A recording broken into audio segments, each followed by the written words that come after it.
Welcome to Fanfiction Audiobooks. Marvel World Destroyer. Chapter 81 Swallowing Stars. Suddenly, an extremely powerful aura came from outside the territory of Asgard. Odin inserted the eternal spear into the console with a gloomy face. Thor's figure appeared in the control room as a colorful light flashed across the earth. The earth was also surrounded by a mist. Lord Galactus, please let this planet go, and I will find new food for you. The Silver Surfer knelt on his skateboard and said in a sincere tone, I promised the people here to help them protect the planet. The clone formed by Galactus stared at the Silver Surfer with emotionless eyes and said in a cold tone, You want to betray me. The powerful pressure made it impossible for the Silver Surfer to raise his head. Looking at the small figure in front of him, swallowing the star, he recalled the scene when the other party came to him and said he was willing to exchange eternal freedom and loyalty for the safety of his hometown. But at this moment, the other party turned out to be for a small heart. The small planet disobeys itself. Sir, this planet is inhabited by the Phoenix Force and Chaos Magic, and there are also Guardians of the Time Stone. Silver Surfer spoke quickly about everything he saw, hoping that the other party would retreat. After hearing this information, Galactus put away his dissatisfaction, but after he scanned the earth with his mind, a hint of contempt appeared in the corner of his mouth. It turns out to be the immature Phoenix Force. The projection condensed by Galactus looked down at Silver Surfer and said in a bad tone, Step back now and I won't hold you responsible. There was a trace of hesitation on Silver Surfer's face. At this moment, an orange light door appeared in the air. Ancient One walked out of it and looked at Galactus with a solemn expression and said in a deep voice, Dear Galactus, please let my hometown go. You have the aura of eternity. Tungzing frowned and felt that something was beyond expectation. He just sent his avatar to have a meal. How could he encounter so much trouble? Tungzing suppressed the irritability in his heart and said in a bad tone. I don't care what your relationship is with eternity. I'm sure I won't be able to save this planet even if I eat eternity mark. That's what I said. Ancient Yi's face darkened. He originally thought that the other party would let them go for the sake of eternity, but now he has become more convinced. Ancient Yi took a deep breath and put his hand on the eye of Agamotto, preparing to fight to the death. On Earth, the resistance forces gathered in Stark Tower to observe everything using the influence transmitted from the satellite. After a second of silence, Magneto slowly walked to the rooftop and said in a calm tone, This way of waiting for death is not suitable for me. Father, I'll go with you. Wanda quickly walked to Magneto's side with determination in her eyes. Pietro came to her father's side not to be outdone. Eric reached out and patted Quicksilver's shoulder and said in a deep voice, You can't survive in the universe and stay here.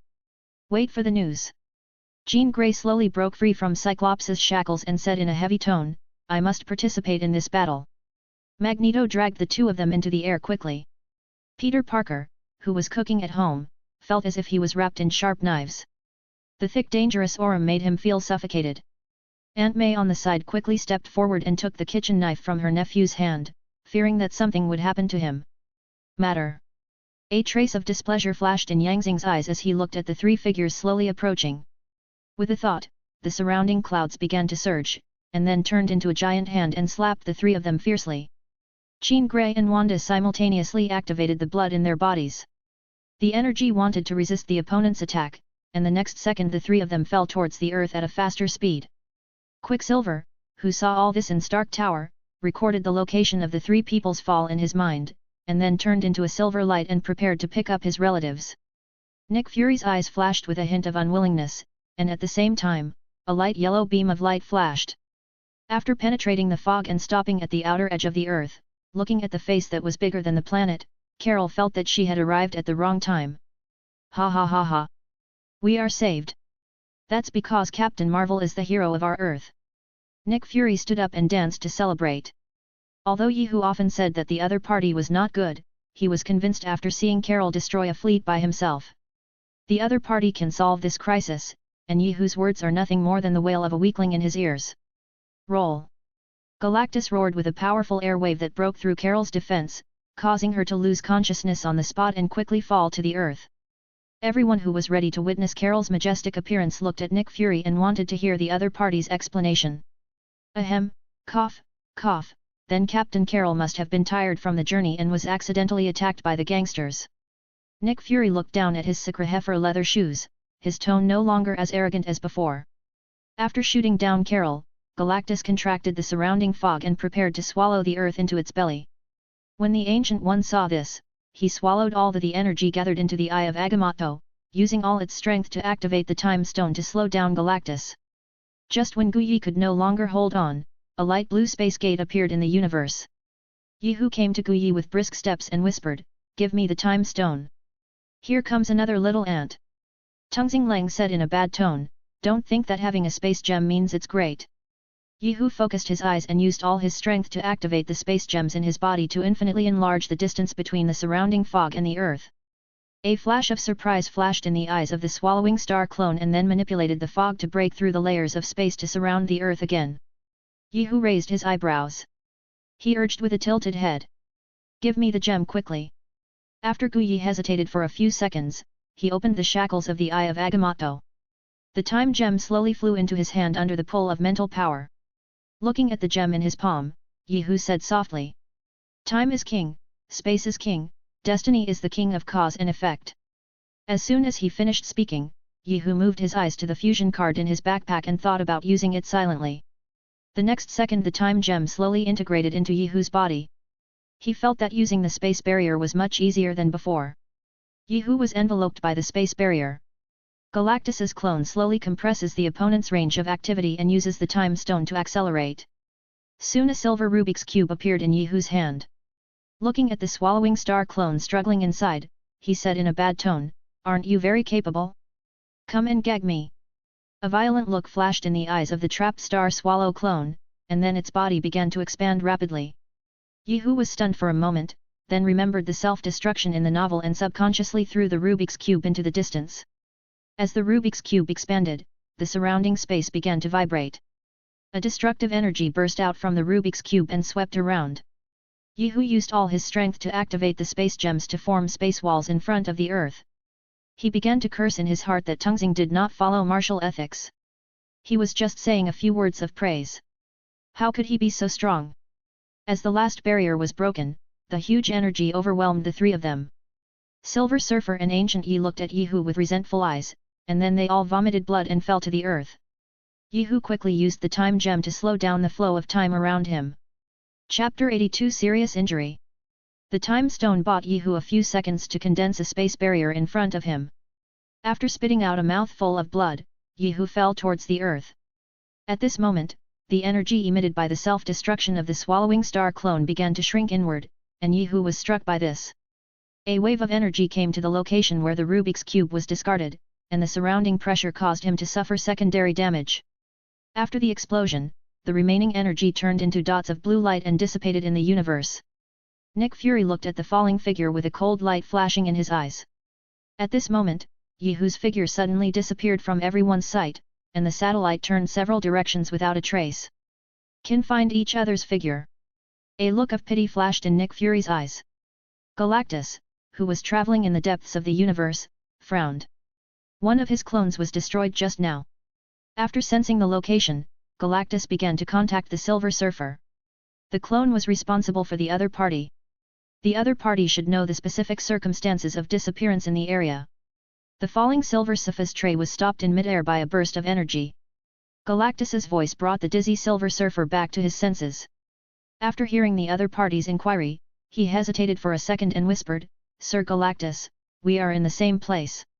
The planet encountered the power of the Phoenix and the resistance of the owners of the two Infinity Stones, which ultimately led to the destruction of your life." After hearing Silver Surfer's words, Galactus felt that he was very unlucky.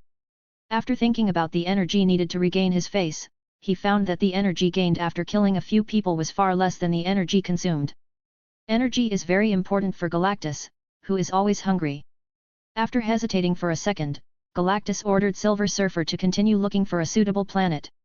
As for the place called Earth, he was ready to wait for his body to drift to that galaxy with the waves. When it comes to revenge, time is just a series of numbers to existences like them. Before he was seriously injured and fell into coma, Yihu chose a world at random. He would not place his life on others. A meteor flashed across the silent sky and hit the ground hard.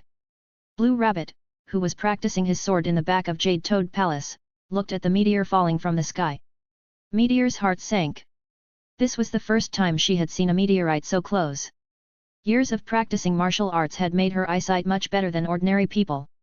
As the meteorite got closer, Blue Rabbit began to feel that it looked like a humanoid creature rather than a stone. After a loud noise, the entire back mountain shook a few times in the impact. Blue Rabbit put away the ice soul sword and jumped to a tree nearby. After a few dodgers, he came to the crater. He fired a burst of light blue chi from his right hand to blow away the surrounding dust. Reveal the scene inside. The next day, Yehu opened his eyes in confusion and looked at the beautiful purple rabbit in front of him. He subconsciously rubbed his eyes.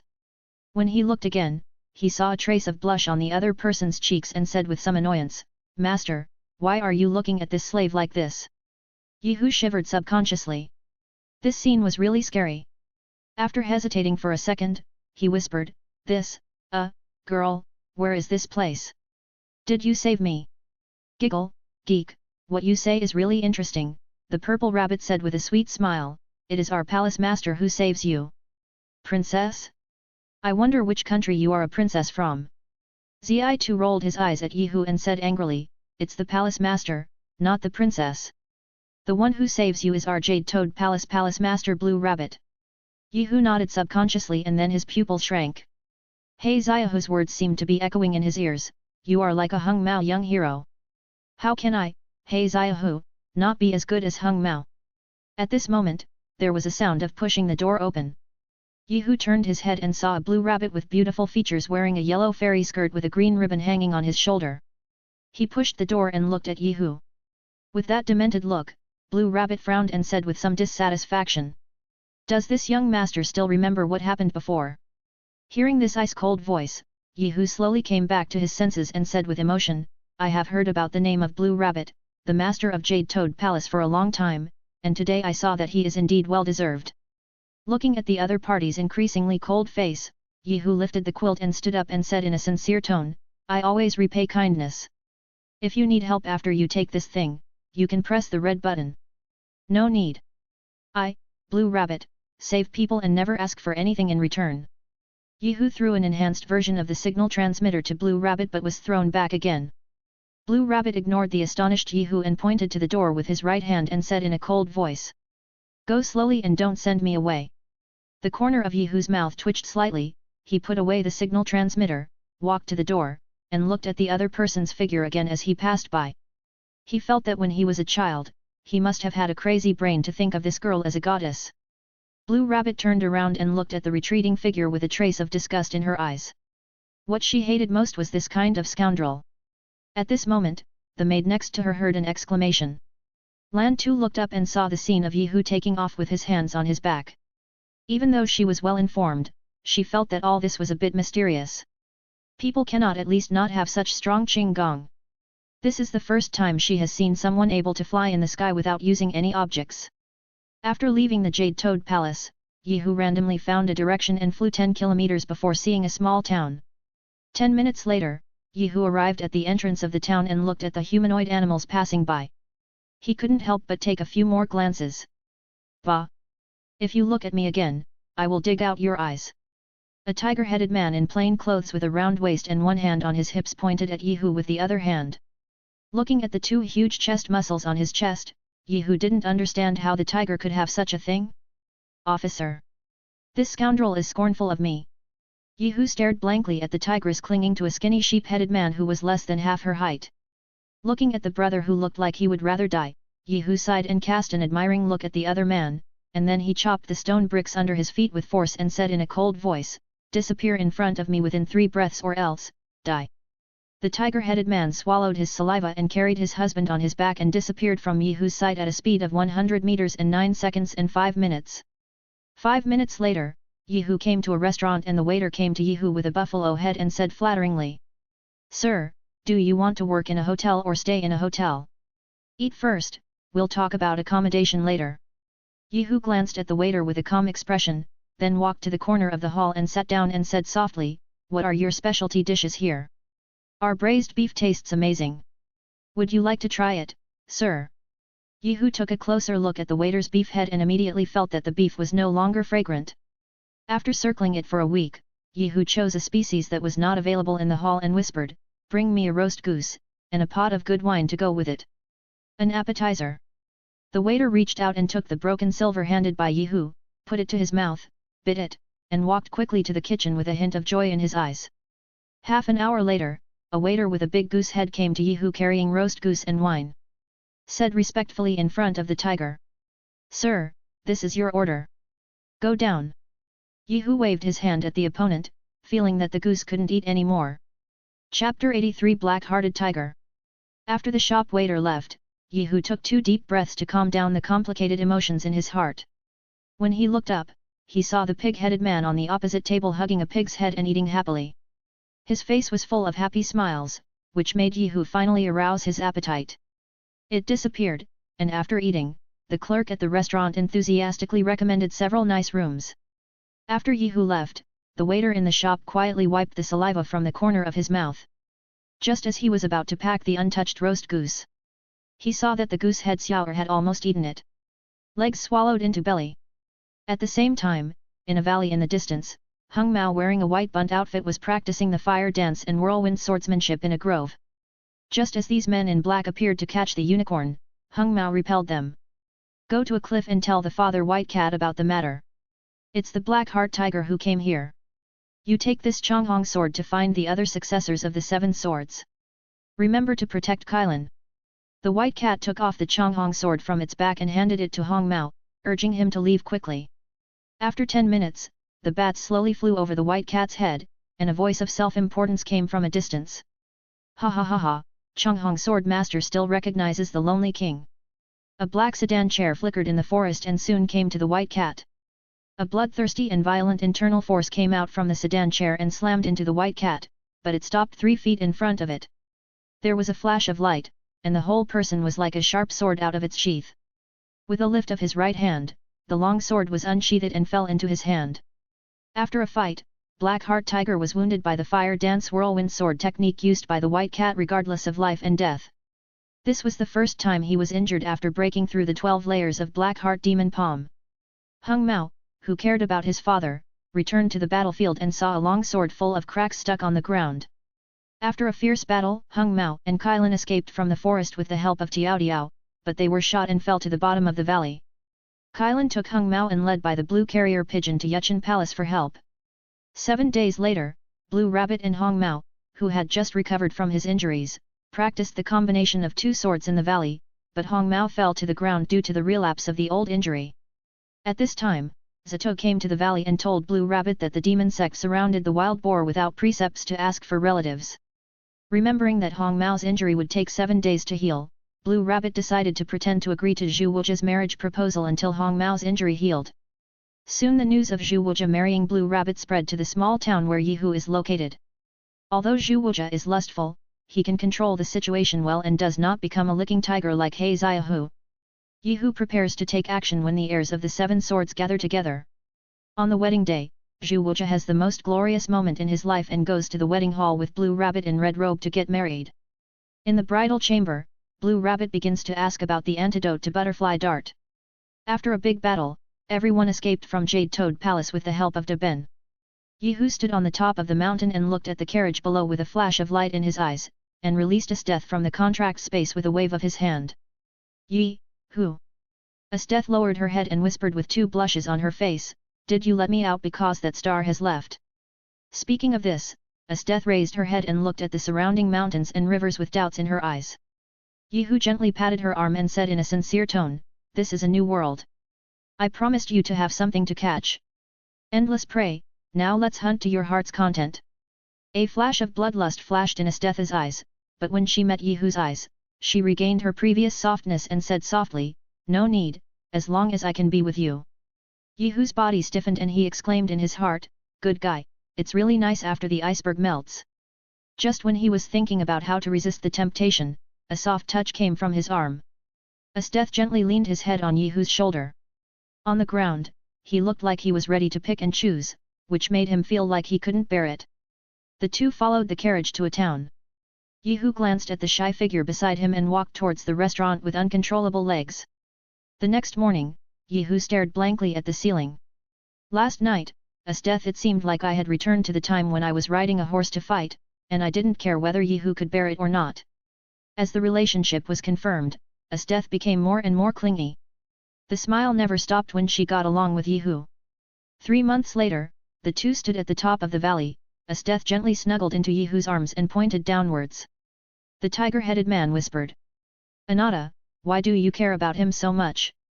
Yehu patted the other party's shoulder and said slowly, because he reminds me of a cat, a sheep, and a turtle, so I want to see what step he can take. Looking at the scene where Heiziahu and Blue Rabbit met because of the 100 Poisons Black Heavenly King, Yehu understood that this was the beginning of the other person's career of licking tigers. In order to save Sally, Blue Rabbit came to the Biko Valley alone to collect the blue blood True Love Esculus, and cut the artery to use his own blood to accelerate the blooming of the Esculus. Heiziahu admired his character and used it as an excuse to help him eliminate the 100 Poisons Black Heavenly King last time. Let the Blue Rabbit go.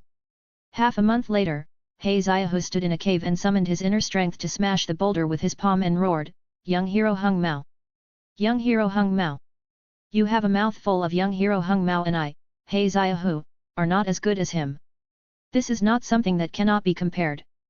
Blue Rabbit shook his head and said solemnly, good is good and evil is evil. After a quarrel, the two broke up unhappily. A month later, with a violent explosion, Heiziahu finally died in the trap he set. Yehu shook his head when he saw this. Love can really change many things, and the other party was just starting out. At that time, he was still a person who had a just heart and was unwilling to use despicable means, but as time went by, he gradually became a ruthless person who would not hesitate to use any means. Yehu turned his head to look at Esteth and said softly, you can hunt them after a while. A week later, Blackheart Tiger led his men to besiege Hung Mao and others in the Jweking Valley surrounded by mountains on 3 sides, preparing to kill the descendants of the 7 swords in one fell swoop. Blackheart Tiger, who had internal intelligence, was not worried that he would be defeated by the combined power of 7 swords. 7 swords combined. Following the roar of the rainbow cat, 7 people stood in a line and shouted loudly. Chonghong Sword! Ice Soul Sword! Rainflower Sword! Tornado Sword! Thunder Sword! Purple Cloud Sword! Blue Light Sword! The 7 people mobilized their true energy and formed a circle in the air. Blackheart Tiger stamped his right foot and let out a wild laugh. However, when he saw the formed 7 swords combined, infinite anger arose in his heart and he roared loudly. Ma Sunyang, how dare you betray me? Following the death of the black-hearted tiger, Ma Sunyang saw Kyang Dagger and summoned her men to kill the descendant of the 7 swords to drink the blood of the unicorn and dominate the martial arts world. However, she was killed on the spot by Sally who came over. Mokabotmo. As a cold voice fell, everything around them was frozen in place. Ma Sunyang, who was about to die in 5 seconds, looked at the successor of the 7 swords who fell to the ground at the same time and laughed happily. Esteth grabbed the Kirin who was trying to escape and opened a hole in the opponent's neck. With the entrance of the hot blood, Esteth's Taiga demonic essence was strengthened. Chapter 84 Steve. Sam, who was taking a leisurely morning jog, suddenly heard a steady voice coming from the left, on your left. Looking at the figure that surpassed him, Sam curled his lips in disdain. The most taboo thing about jogging is fighting. Don't look at how arrogant this young man is now. When he is exhausted, he will understand how important regular breathing is. On your left. When he heard the sound for the second time, the veins on Sam's forehead bulged slightly, and a violent look flashed in his eyes. He wanted this young man to understand what a dimensionality reduction attack was today. Sam began to gradually speed up and surpass each morning jogger. Just when he felt as I walked swiftly, I heard a steady bass voice again. On your left. Ah! That's enough! Sam roared angrily and his leg muscles began to swell. His running speed increased again. 5 minutes later, the devilish whisper came to his ears again. 5 kilometers, 7 kilometers. As the running distance gradually increased, Sam felt that his mentality was broken. As a participant in the Falcon project, he actually lost to an unknown guy in a small morning run. After running 10 kilometers, Sam staggered to a big tree and sat down, looking sideways at the man who was still walking fast. The figure cursed the other person in his heart as a pervert. The first ray of sunlight in the morning shone in the circular park. Sam used the sunlight to see clearly the very familiar figure. His mouth slowly opened wide. At this moment, Steve slowly came to the big tree with a smile on his face. Want to call a doctor for you? Ha ha ha, I might need a new lung. Sam clutched his abdomen with a look of pain on his face and ran continuously, which overloaded his abdominal muscles. Steve looked at the tough-talking Sam with some amusement and whispered, "Which army are you from?" 58th Division Airborne Rescue Force, Sam Wilson. "Nice to meet you, Captain." Sam raised his right hand towards Steve with a flash of joy in his eyes. The idle chatting with him showed that there was nothing more joyful than recognizing himself. "Steve Rogers, nice to meet you, Sam." Steve took Sam's right hand and pulled him up. The two walked slowly and chatted. They quickly chatted together because of their commonality as soldiers. It felt like they had met so late. At this moment, Steve took out a communicator and looked at the message on it and said apologetically, "Sorry Sam, I might have to leave first."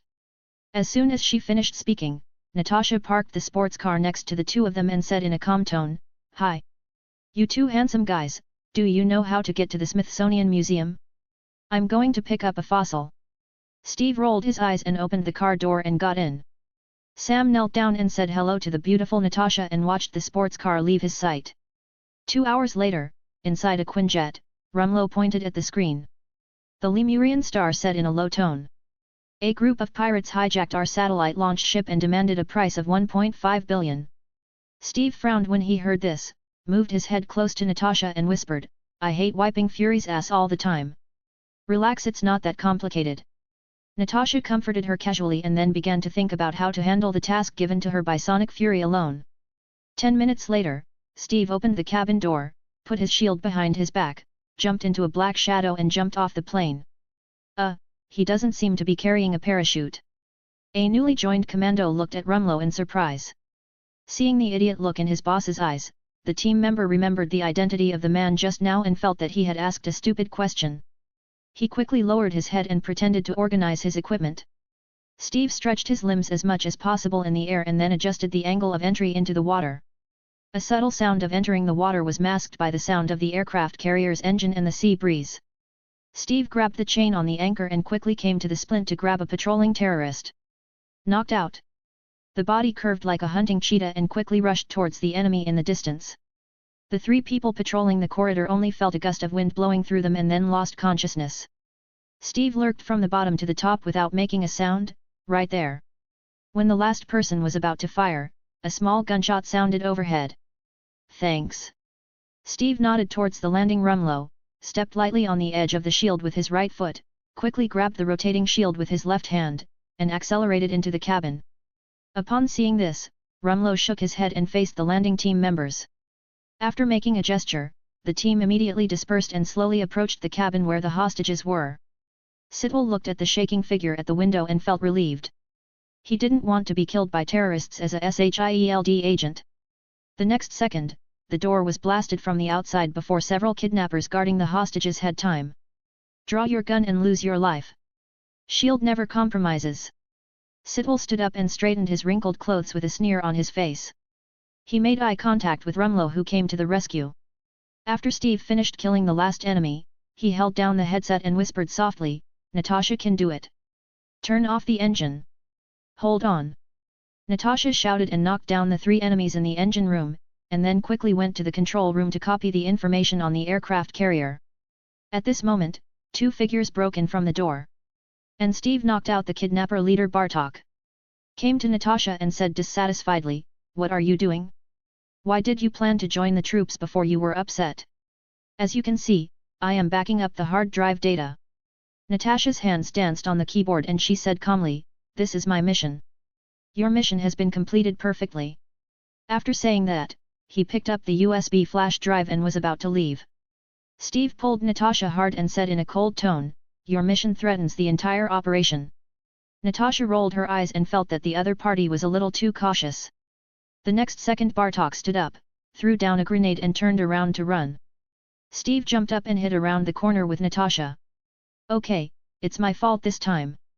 Steve suppressed the anger in his heart and said in a deep voice, "Of course it's your fault." 2 hours later, the employee returned to SHIELD headquarters.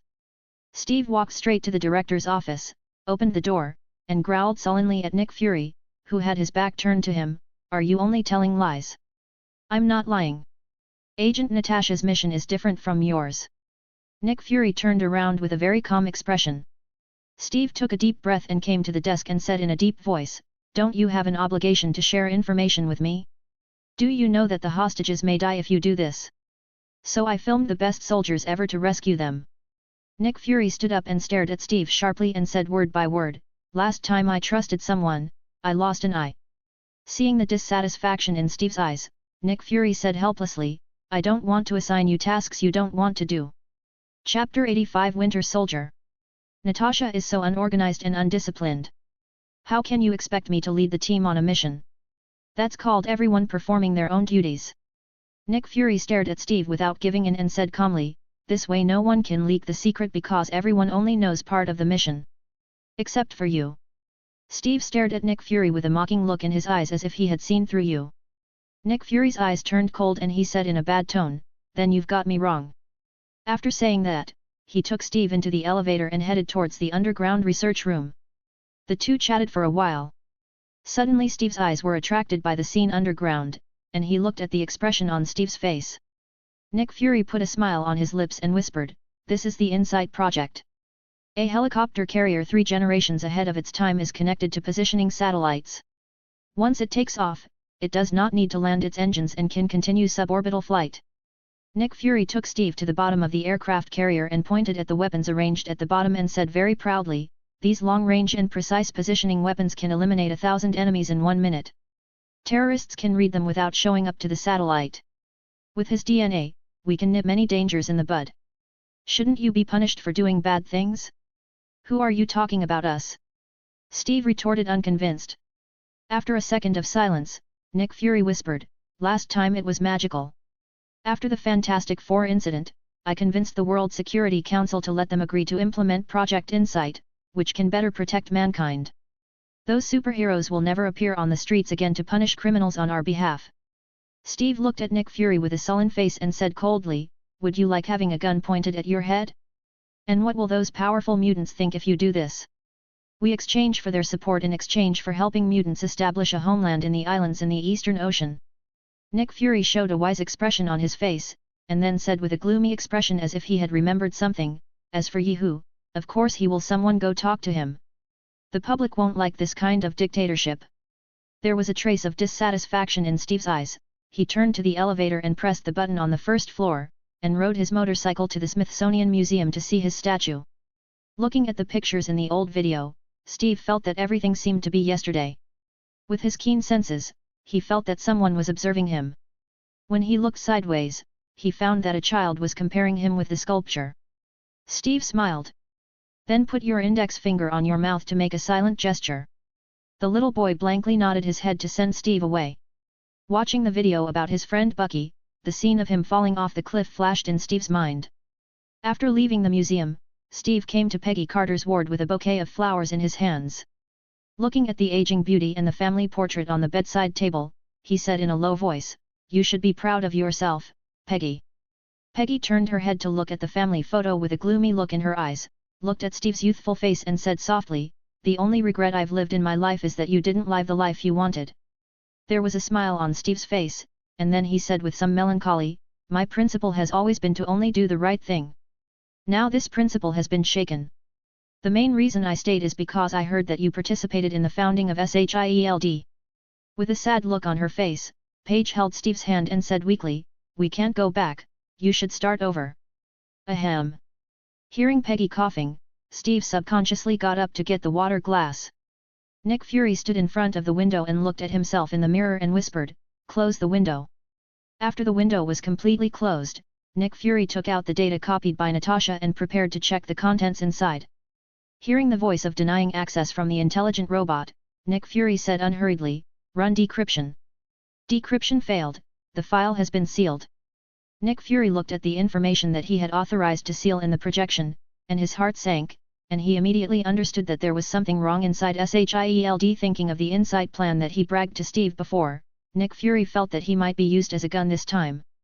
Pierce, who was in a meeting with members of the Security Council, heard the assistant's words and said casually, I'm sorry, everyone, I'll excuse you. After leaving the room, Pierce put away his serious expression and smiled and greeted Nick Fury. The two went to the lounge and sat down. There may be something wrong internally, and I need you to apply to the council to delay the Insight plan. Pierce was startled but looked at Nick Fury with a calm face and said softly, "Okay, but you have to let Iron Man attend my niece's birthday party. Passing by is not counted." Nick Fury smiled, shook Pierce's hand and said softly, "Thanks, sir." After Pierce made the phone call, Nick Fury took the elevator to the first floor, drove his own bulletproof car on the street, and used a secure encrypted channel to contact Hill so that he could return to the secret base within 3 hours. A police car arrived just after the call was over. "Stop next to him. Do I need to check my ID?" A hint of joke flashed in Nick Fury's eyes. He liked to see the expressions on other people's faces when they discovered his identity. The person in the police car snorted coldly and turned on the alarm, ignoring the traffic lights and rushing straight out. The corner of Nick Fury's mouth slightly raised, and he released the brake the moment the traffic light turned green. The next second, a police car appeared on each side to block his escape route. Nick Fury endured the pain in his body and took out an anesthetic to inject. On the arm. Looking at the armed combatants approaching him, he began to narrow the scope of suspicion. There was a burst of intensive submachine gun fire on the street, and Nick Fury's car appeared densely packed with bullet holes. He looked at the damage index on the smart projector and said in a deep voice, "Get out of here quickly. Power system failure." Looking at the cracks in the glass, Nick Fury growled in a low voice, "Then restart quickly." At this moment, several special operations team members came to the car door carrying a large impactor. Nick Fury saw this and quickly moved to the passenger seat. With a loud bang, the damage to the car's outer shell reached 68%, and this data is still not available. Stopped rising, the onboard artificial intelligence asked, "Do I need to activate countermeasures?" "Hold on." When the damage reached 99%, Nick Fury shouted and asked the artificial intelligence to use countermeasures. A small Gatling rose from behind the gear shifter. After a burst of fire, the soldiers who wanted to step forward to focus fire on themselves burst into flames. The wave takes away. The car's power system also completed its restart at this time, and a trace of regret appeared on the face of the leader of the car who was watching the car rush out of the encirclement. Chapter 86 Winter Soldier 2. Activate airplane mode. Flight system damaged. Nick Fury rolled his eyes and said angrily, "Then activate the navigation function and let me drive." Nick Fury used the navigation system to quickly weave in and out of lanes. When he heard the sirens chasing behind him, he said in a cold voice, "Call Agent Hill.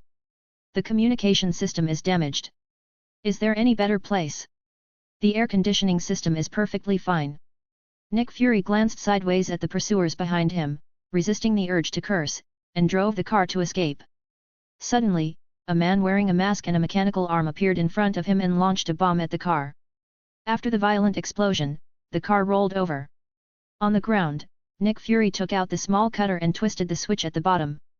The sharp cutting light from the top was used to make a hole in the ground.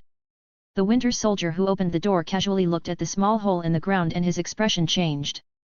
Their action had already exceeded the scheduled time and they had to evacuate first to avoid causing trouble. At night, Steve drove his motorcycle back to his house. Thinking of today's conversation with Paige, his lips slightly raised. As soon as he arrived on the second floor, he saw his neighbor holding clothes and preparing to use the washing machine in the basement. After the two chatted for a while, the neighbor said softly, "The stereo in your room seems to be off." Steve turned around and smiled. The moment he turned around, his eyes became extremely sharp. He walked lightly from the corridor window to the outer wall and moved little by little to the window of his room. He carefully turned in and picked up the shield next to the bookshelf and slowly approached. In the living room, when the light was turned on, Steve breathed a sigh of relief and said unhappily, "I remember you don't seem to have the key here. It's not a problem for me." Nick Fury smiled and turned off the light, using his smartphone to send a message to Steve. The moment he stood up, 3 bullets penetrated the wall and hit him in the chest. On the body, Steve dragged Nick Fury to the corner and took the USB drive handed over by the other party. Before he could speak, he heard the other party's weak voice. "Don't trust anyone." After explaining everything, Nick Fury passed out directly. Looking at the fleeting figure on the rooftop opposite, Steve hesitated for a second and then stood up and jumped into the room of the opposite building and started chasing the figure. 3 minutes later, Steve casually threw the shield. The Winter Soldier stopped and raised his mechanical left arm to catch the shield firmly, turned around and threw it back. Steve held the shield with both hands and stepped back 2 meters. When he raised his head, the other party was gone and he came to the rooftop. After searching for a while, Bian returned to his residence and followed the ambulance to the hospital. Watching Nick Fury's resuscitation through the glass, the doctor pronounced him dead after some attempts. Steve frowned slightly as he looked at the USB flash drive in his hand. After hesitating for a few seconds, he decided to hide it in the vending machine. "Captain, they told you to go back immediately." Rumlow's voice interrupted Steve's thoughts and made him nod subconsciously. Half an hour later, Steve returned to the headquarters building and followed the instructions to Alexander Pierce's office. Faced with Pierce's insinuations, Steve concealed you 3 minutes later. The two broke up unhappy. Just when Steve was about to take the elevator to leave, Rumlow entered the elevator with 2 commando members, said hello to Steve, and then formed a faint formation to surround him. The elevator stopped and more people entered. "More." Steve frowned and said in a bad tone, "Is there anyone who wants to leave before we do it?" As soon as he finished speaking, the people around him immediately took out their weapons and attacked Steve. The 2 of them quickly approached with powerful magnets and tried to fix Steve's limbs, but they were kicked away by Rum. Luo seized the opportunity and fixed one of Steve's hands on the elevator. He held 2 electric batons and said calmly, "This is definitely not a personal grudge." Then he rushed forward and hit Steve on the back with an electric shock baton. Steve, who was in pain, kicked Rumlow hard in the abdomen and then used his free left hand to hit the opponent's body until Rumlow fell. Steve stepped on the elevator with both feet. He held the wrist of his right arm with his left hand and dragged it outward with force. After making a soft sound, he successfully broke free. Then he did a backflip and landed firmly on the ground. He lightly stepped on the shield with his right foot and held it in his hand with his right hand. The magnetic device shattered and then restarted the elevator, but there were corresponding personnel on each floor waiting for him at the elevator entrance. After hesitating for a second, Steve raised his shield and smashed the glass of the elevator and jumped from a height of several hundred meters. Hit the ground hard. Even with a shield to absorb the shock force, he felt a tightness in his chest. Sitwell watched Steve getting on his motorcycle and leaving, and he quickly asked someone to raise the bridge and then sent a Quinjet to hunt him down. Steve successfully destroyed the Quinjet and escaped from the SHIELD headquarters under the machine gunner's human body tracing skills. When he came to the hospital, he went straight to the vending machine, but the place where he had hidden the USB flash drive was empty. He saw Na through the glass of the vending machine. Tasha looked indifferent, and Steve quickly pulled her into an empty room next to her for a chat, and the two reached initial trust. The two came to a shopping mall with a large flow of people and randomly found a store. They inserted the USB flash drive into the computer on the table and began to detect the firewall inside. 9 minutes later, the two got the information they wanted. As soon as they left the store, Steve, sensing the clutter of agents around him, he narrowed his eyes and said coldly, "2 on the left and 1 on the right, I'll take care of them quickly on my left and you on my right." Natasha rolled her eyes and was very disgusted with this reckless player, and then began to coach Steve on how to play a boyfriend. 5 minutes later, the two of them walked out of the mall into the crowd and drove a borrowed car to an abandoned military base. Looking at the familiar buildings around him, Steve said with some nostalgia, "I didn't expect this place to exist. I was trained here at the beginning." Steve's eyes swept across the abandoned playground, and the sound of being scolded by the instructor sounded in his ears. A smile appeared on the corner of his mouth. Natasha looked around and said softly, "This is not a place where you can hide things. Let's go." "Wait a minute." Steve reached out to stop Natasha, who was about to leave, pointing to the arsenal nearby, and said softly, "The army has regulations prohibiting the storage of ammunition within 500 yards of the barracks. This building should not be built here." Steve used his shield to smash the lock on the door and slowly pushed open the dusty door. Looking at the desks inside and the old shield title on the wall, Natasha said softly, "Shield should have been in. It was established here." The two of them walked all the way to the innermost office area. Natasha looked at the 3 portraits on the wall and pointed at the man in the middle and said, "This is Howard Stark. Who are the other 2? Stark looked at the heroic Peggy Carter in military uniform in the photo, as if he had returned to the time when he and the other party were in the same car.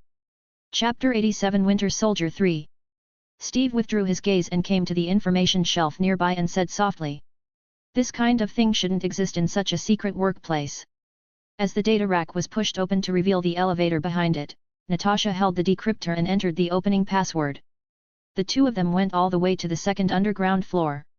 Natasha looked at the dusty old computers around her and said calmly, here this is not the place we are looking for.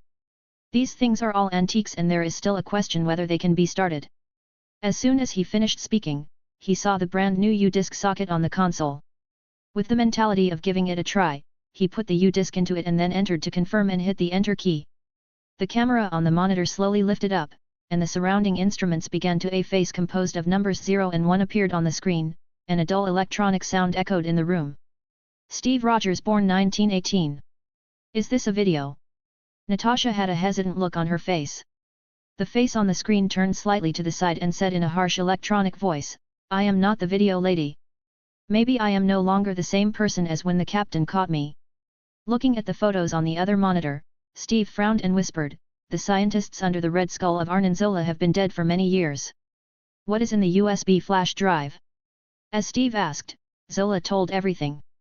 When he learned that S.H.I.E.L.D. had been infiltrated by Hydra, Steve's eyes flashed with anger and he raised his hand to smash the screen. When he thought of working for Hydra these days, she felt sick, and a strange smile appeared on her green cheeks. Steve turned around and threw the shield, but was a step too slow. The elevator behind the two was blocked by a thick steel wall, and Zola's smooth electronic sound slowly sounded in the room. It's too late, Captain. I've been stalling for your time. It's good for you to accept your fate. Steve ignored Zola's words and opened the sewage outlet and jumped in with Natasha, raising his shield high to withstand the next shock wave. After a buzzing sound, Steve pushed open the stone pillar above his head and took Natasha slowly. After slowly walking out of the ruins, the two came to Sam's house to seek help. After learning the purpose of the two, Sam took out his file and invited the two to team up. Steve looked at the Falcon project in his hand with a wry smile on his face and whispered, I thought you were flying a plane. I never said that. Sam spread his hands with a faint smile on his face. He liked Steve's stunned look very much. An hour later, the three of them came to a coffee shop. I smiled and hugged a congressman goodbye. Listening to the ringing of my mobile phone in my arms, I took it out and looked at it helplessly. Sitwell looked at Alexander Pierce's name on it and turned back to the two bodyguards and said, Go and bring the car over first. After the two left, Sitwell answered the phone, but the voice inside made his expression change. Even more, the instructions on the phone made Sitwell see Sam sitting under the tree on the street and said in a bad tone. What do you want to do? There's a car on the corner to your left. How about we go for a ride? A sneer appeared on the corner of Sitwell's mouth and he said disdainfully, Why should I listen to you? Your tie is really beautiful, Sam replied in a nonchalant manner, and then said in a frivolous tone, but it seems a little dirty now. After hearing this, Sitwell looked down and saw a small red dot on his exquisite tie. Of course he knew what it was as an agent. Although his face still looked majestic and unyielding, his legs were very honest. Walking towards the car Sam was talking about, Rogers took him to the top of the building and forced him to the rooftop and said in a cold voice, What did you do on the Lemurian star? Glancing at the altitude of several hundred meters behind him, Sitwell raised his hands and said calmly, This is not what you do, Steve. A smile appeared on Steve's lips, and he turned sideways to reveal Natasha who was raising her feet behind him. After a scream, Sitwell fell straight from a building several hundred meters high, and then was brought back by the Falcon's legs. After a round of life and death, Sitwell knew almost everything and said everything. The four of them drove to the S.H.I.E.L.D. headquarters to prevent the three helicopter carriers from taking off. At this moment, there was a sound of a heavy object falling from the roof of the car, and then Sitwell was grabbed by the neck and thrown out of the window by a mechanical hand. Steve quickly pulled the handbrake and threw the opponent off the roof of the car. A military pickup truck, the three people's car, was hit hard from behind and pushed forward. The Winter Soldier did a forward somersault to the roof of the car and grabbed the steering wheel with his right hand and flew away. The out-of-control car soon rolled over on the highway. Steve and the two of them jumped out of the car to escape. The Winter Soldier casually took the grenade gun and aimed it at Steve. The huge impact knocked Steve out of the car. Shot down on the viaduct. I'll deal with him and leave the rest to you. Bucky looked at several of his men with indifferent eyes, then jumped off the viaduct and chased Steve. Knowing the strength of the opponent's left arm, Steve tried his best to block the attack with a shield, and then hit the opponent's lower limbs with double kicks. After a fight, Steve discovered that the opponent's fighting skills were very powerful. The shield was taken away from him as soon as he was distracted. Looking at the opponent's offensive and defensive equipment, his heart sank. The next second, Bucky used the shield as a hidden weapon and threw it fiercely. smashed hard on the back door of a car. He pulled out the small dagger from his waist and twisted it towards Steve. The strength of his left arm made Steve suffer a lot and he could only dodge the attack while guiding the opponent to the car with a shield. After turning around, Steve took back the shield with a confident smile on his face, and said in a deep voice, "I can spend the whole day with you." Bucky's eyes were a little colder and he rushed towards Steve with a dagger in hand. With the bonus of the shield, Steve swept away the previous decline and used the sharpness of the corners of the shield to cut into Bucky's mechanical arm, and then made a shoulder move. Throw the opponent hard to the ground. The black mask slid off quietly. Bucky stood up and his eyes were full of anger. The moment he saw the other person's appearance, Steve's body trembled slightly. The look of joy and confusion in his eyes were intertwined, and finally turned into an affectionate sentence. "Bucky? Who the fuck is Bucky?" Taking advantage of Steve's dazed moment, Bucky took out his gun and wanted to make a sneak attack. But was stopped by Sam, who came over. At this moment, some fragments flashed through Bucky's mind. The muzzle of the gun originally aimed at Steve's head was upwards. Lifting it an inch, a car was blown away with a violent explosion. Bucky took advantage of the chaos and ran towards the planned evacuation point. Several SHIELD special vehicles quickly came to a few people. Steve, who was thinking about why Bucky appeared, had his hands fixed by Rumlow without making any resistance. He looked at the noisy people around him and Rumlow made his men raise their hands. The movement of the gun pushed the three into the last car. Chapter 88 Winter Soldier 4. The convoy quickly left the busy city and stopped outside an abandoned factory. Rumlow stepped out of the car holding a grenade gun and said in a cold voice, "Go dig 3 holes." When his men opened the car door, they only saw a big hole in the ground. Rumlow closed the car door forcefully and cursed loudly. Hill, who was pretending to be a commando on the other side, took the 3 of them to a secret base. Erson quickly ran to Natasha's side to help her, and they walked through the corridor to a ward and looked at Nick Fury lying on the bed with a puzzled look on his face. In a secret base of Hydra, Bucky was lying on the operating table with his eyes blank. A scientist with mechanical understanding was repairing his mechanical arm. The figure of Steve appeared in front of Bucky's eyes. He was standing in a speeding car. The train roared unwillingly at him. The severe pain in his head made Bucky lose his mind and casually slapped the scientist next to him to death. Several of his subordinates quickly stepped back and called Rumlow to inform him of the situation here. Half an hour later, Rumlow brought Pierce to the secret base. Upon arrival for the examination, Pierce said coldly to the scientist on the side, "Re-brainwash him."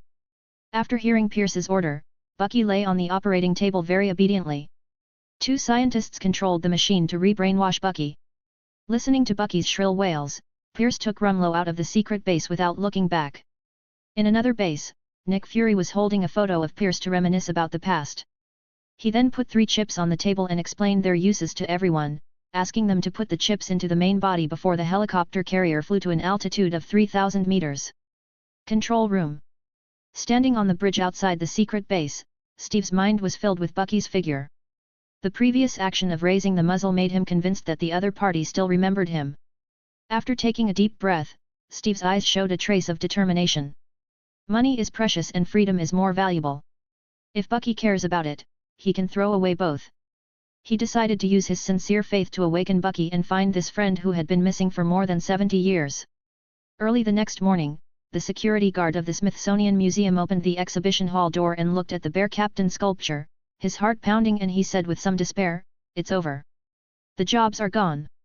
At the same time, Pierce brought members of the World Security Council to SHIELD headquarters, preparing to witness the implementation of the Insight project.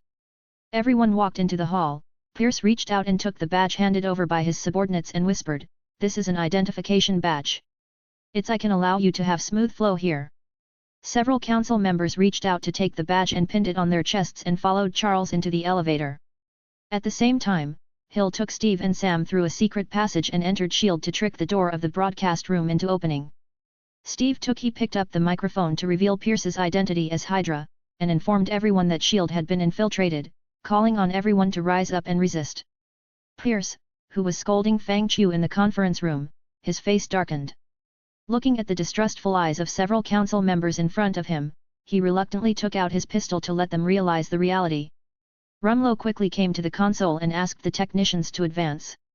After starting the Insight project, the man who was pointed at the head took a deep breath and said in a deep voice, I will not launch the aircraft carrier. This is the captain's order. Looking at the dozens of people raising guns around him, Rumlow pretended to drop his gun to confuse everyone. Then he took out a spare pistol and cooperated with his men to fight back the people at the console. After a wave of operations, the aircraft carrier successfully lifted off. Steve used the height of the building to jumping onto an aircraft carrier. He quickly rushed to the control room while blocking bullets with his shield. Sam flew the aircraft to another aircraft carrier and quickly put the chip into the control room to activate it with air superiority. Pierce casually grabbed a glass of champagne, walked up to a council member and whispered, "Now it's your turn." The man slowly took the wine glass and then threw it to the ground and said loudly, "I will not give in to you." Pierce put away the smile on his face and took the gun handed over by his subordinates, preparing to teach this guy who had no vision a lesson. At this moment, Natasha, pretending to be a council member, stepped forward and kicked away Pierce's hand holding the gun. Then 2 stun guns were thrown to kill the 2 armed men. By the time Pierce came to his senses, the situation had turned. Looking at the controller on the table not far away, Pierce pretended to raise his hands and surrender and began to think about how to get the controller to activate the electric shock devices on the chests of several people. Natasha handed the gun to the council member aside, and came to the computer to expose the information collected by S.H.I.E.L.D. over the years on the internet and tell the truth about Hydra. Pierce curled his lips and said disdainfully, "You should know. 2 A-level personnel are required to unlock the authority. Is there anyone else here besides me? You'll see." A smile appeared on Natasha's lips and she moved her gaze to the landing helicopter. Pierce looked at the resurrected Nick Fury with a flash of surprise on his face, and then said calmly, "See you. I'm glad Fury is alive, but your access has been removed." "No, it's not completely deleted." A joking smile appeared in Nick Fury's eyes, and he took off his blindfold to reveal a dead eyeball. Pierce's heart suddenly flashed. Although he didn't want the information to be leaked, under the pressure of the gun, he still unlocked the permissions with Nick Fury. At the moment when everyone was relaxed, Pierce picked up the controller on the table and dealt with 3 council members one after another. He turned to Nick Fury and said, "You don't want to lose such an excellent subordinate. Thank you for bringing me the helicopter." Just when Pierce was proud, the wall behind him suddenly shattered. Jessica slammed into his back, and with a crisp bone-cracking sound, Pierce was paralyzed on the ground, with transparent saliva coming out of the corner of his mouth, staring intently. He held the controller in his hand, but with a broken spine, he could no longer control his body. After taking care of the 2 aircraft carriers, Steve was pulled by Sam to the last aircraft carrier. As soon as the 2 got on the deck, Sam had one of his mechanical wings broken off by Bucky who was guarding here and then kicked the aircraft carrier off. If it hadn't been for the battle, the parachute that comes with the clothes is probably about to receive a lunchbox. Steve used a shield to hang himself on the outside of the aircraft carrier, and then moved little by little to the outer corridor. Bucky looked down at the figure running wildly below with a sneer on his lips. After being re-brainwashed, he once again became an emotionless killing machine. Hill looked at Rumlow's figure on the surveillance camera and prepared to ask Sam to defend, but was stopped by Jessica. Rumlow, who came to the conference room corridor, frowned slightly when he saw the figure in front of him, and waited until he emptied a magazine. A constipated expression appeared on his face. "That's all you have?" Jessica patted the dust on her shoulders disdainfully. The density of her body could block submachine gun fire. It was simply wishful thinking for the other party to use a pistol to break her defense. Chapter 89 Xandar Star. Steve quickly came to the controller and opened the instrument to put in the chip when he was stopped by Bucky who came over. Faced with his former friend Steve could only defend passively. Hill's urging words made his face look extremely ugly. Thinking of Steve, the civilian who would be killed in a minute, took a deep breath to get rid of the shackles of memory and inserted the chip into the instrument. Jessica spat lightly and lifted up Rumlow, who was lying on the ground like a dead dog with one hand, and threw him into the hole in the wall that had been broken before and lay down with Pierce. After the crisis was resolved, Nick Fury ordered the destruction of 3 aircraft carriers. At the same time, Steve's figure appeared again in Bucky's mind, and the 2 fell into the sea together with the aircraft carrier. Yehu's figure suddenly appeared in the atmosphere, and then a blue light wave teleported him back to the bedroom, feeling the soft mattress.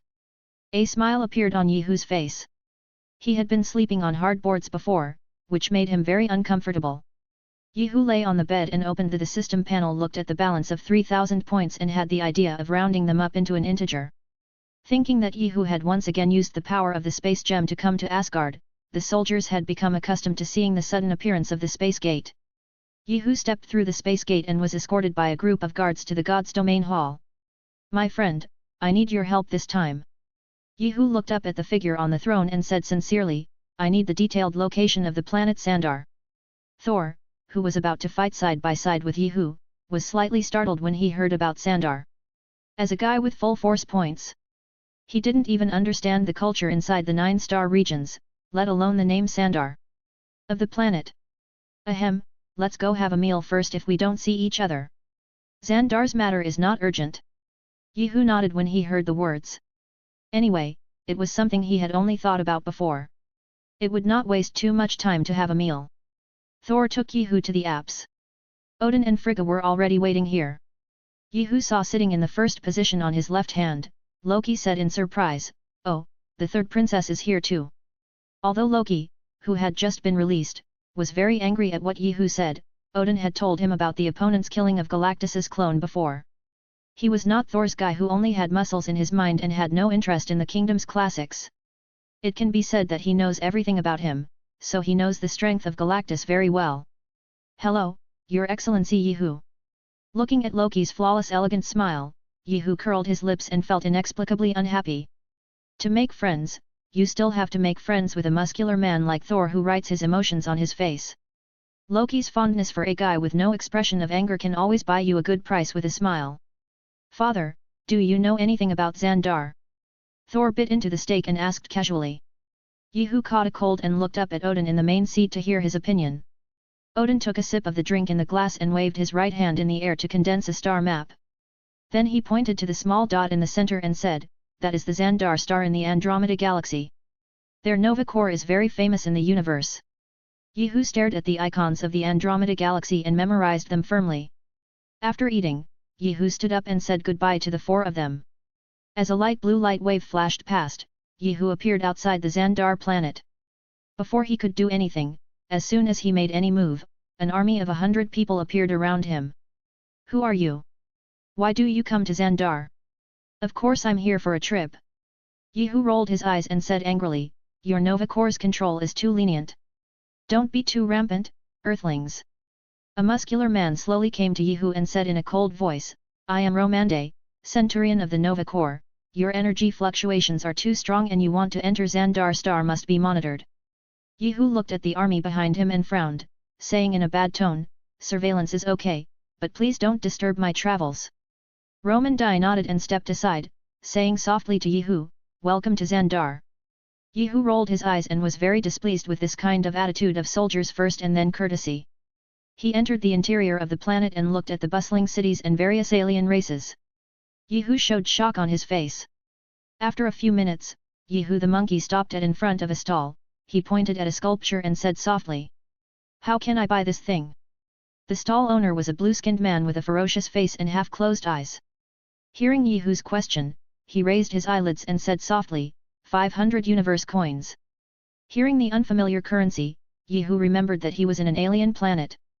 He scratched his head a little annoyed, pointed at a Nova Corps soldier wearing a helmet with a cross icon in the distance, and shouted loudly, "Who? Don't look, it's you, come here quickly." Joseph swallowed his saliva and came to Yehu and said with some restraint, "What orders do you have from this respected strong man?" As a strong man who was sent to monitor this highest energy indicator just after joining the job, Joseph felt very desperate. Yehu frowned and looked at the slightly trembling man and said in a deep voice, "Are you rich?" "Hey? Ah. Yes, yes." Joseph hurriedly took out the money in his pocket. Yehu took the money and looked back and forth to see that the things were all the same except for the different colors, and there was no specific amount. After seeing this, Joseph hesitated for a second and said in a low voice, "White, green, blue, purple corresponds to 100 million and 1 million respectively. Do you still need to mention this kind of common sense? Let's play." Yehu waved at the other party, as if chasing flies, then turned and handed 5 green universe coins to the boss. Joseph looked back at Yehu step by step, thinking in his heart whether the centurion could reimburse him for his expenses. Yehu stopped all the way and bought something interesting when he encountered it, and quickly spent all the universe coins in his hand. "That whoever. My name is Joseph. Listening to the other party's angry roar, Yehu didn't look blaming. After all, it was acceptable for the creditor to lose his temper occasionally. Okay, whoever pays for that. Yehu chose a deluxe room and then pushed Joseph in front of the hotel owner, took the ID card from him and went to the second floor. A minute later, Joseph left the hotel with a gloomy face, dragging his tired body. Go to the military building to submit the application report, and soon's Hineo gave the centurion's reply. Roll. Looking at the fonts covering the entire screen, Joseph felt that life was full of darkness. That inexplicable strong man spent half a year's savings in one day. If he was monitored for a few more days, wouldn't he be sleeping on the street? The next day, Joseph refused to continue to complete the surveillance mission. For several days, Yehu killed 5 Nova Legion soldiers. After learning the news, Romande frowned and finally issued an order to stop the surveillance. Nova got the news. The legionnaires breathed a sigh of relief. They saw the physical and mental exhaustion of their 5 colleagues and no one wanted to be next. Chapter 90 Dinosaurs. There was no trace of Xingzhu and others for a few days. Once the freshness passed, Yehu missed the earth a little bit. The aesthetics of the aliens were too weird and he couldn't accept it. Yehu decided to go to other worlds for a change of taste. He almost vomited just looking at the alien beauty. After choosing a good world and confirming it silently, there was a strange fluctuation in the surrounding space. Yehu's figure disappeared from the room and came to a port. After walking with the crowd for 10 minutes, a theme park appeared in the distance. Interesting. Looking at the dinosaur projection in the hall, Yehu whispered softly. He felt that the handsome boy of Skull Island must like this snack very much. The 2 brothers Gray and Zack bypassed Yehu and hugged their Aunt Claire. The timeline at this moment is the Jurassic more than 20 years after the plot of the park. Yehu did not choose to enter Jurassic Park but came to Jurassic World. The level of technology here is much better than the former. This kind of world can only play a role in playing for him now. If you can brush your face all the way, go wherever you want. After asking her assistant Sarah to take care of her 2 nephews, Claire and her boss Marshalani came to the breeding ground of the tyrannical Tyrannosaurus rex. Every boss in the dinosaur business will pay special attention to safety protection. After all, the case of Jurassic Park is right ahead. People will invest in a project that has safety risks. Masalani looked at the cracks on the wall and said in surprise, "What's going on? Why didn't you report it to me?" She tried to break the glass. Claire felt a little nervous, and continued after thinking for a while, "But you can rest assured that our farm is designed by a well-known architect and there is absolutely no problem in terms of safety." Mashalani nodded slightly and said in a flat tone, "There is a dinosaur expert named Owen on the island. He can tame velociraptors and make them obedient. Go and call him over to check the protective measures here." Mentioning the ex-boyfriend, Claire felt a little uncomfortable, but facing the boss's order, she could only nod in agreement. On the way to drive, Claire received a call from her sister asking why she didn't accompany her 2 nephews. After hanging up, Claire felt guilty and decided to wait for her. After finishing his work, he went to accompany the 2 of them. Seeing everything in the farm, Owen was very dissatisfied. He was very wary of this kind of experiment to study dinosaurs. Claire showed an expression of wisdom beads on his face, and came to the computer to let the other party see the power of technology. Seeing the red warning on the screen, the expression on Claire's face gradually became stiff. Owen came to the edge of the monitoring room and pointed to the outer wall and said, "Are those paw prints always there?" Claire looked in the direction the other party was pointing at, and saw a few scratches on the 3-meter-thick concrete wall. After thinking about the size of the tyrannical Tyrannosaurus rex, Claire's heart skipped a beat. "You will lose your job and get sued. She has a tracker on her back. I'm going to the control room to check her whereabouts." After leaving the sentence, Claire ran out of the farm in a panic, and when he was driving, he remembered that there was a phone call and quickly called the control room to inquire about the traces of the Tyrannosaurus rex. Lowry quickly tapped the keyboard with both hands and said in a bit of astonishment, "She has been in the breeding farm." Claire, who was driving, was shocked when she heard the words. She didn't expect the other party's intelligence to be so high. The curious Owen pulled the administrator into the farm to inspect the scratches on the wall. Rapid shouting came from the communicator. "This is the control room in paddock 11. She is near you. Please leave immediately." Owen yelled and turned around and ran away. The fat administrator looked at the swaying woods in the distance and hurried back to the gate, completed the verification at a very fast speed, opened the gate and ran out. Eat it on the spot. Mashalani hurriedly asked Lowry to close the door, but it was still a step too late. The slowly closed door was blasted open by the tyrannical Tyrannosaurus Rex's head hammer. Seeing this, Owen went to the bottom of the car with a sliding shovel to cover up his smell with gasoline. The fat administrator who came out first was quickly eaten by the Tyrannosaurus Rex looking for the smell. Everyone in the control room felt a big chill after seeing this scene.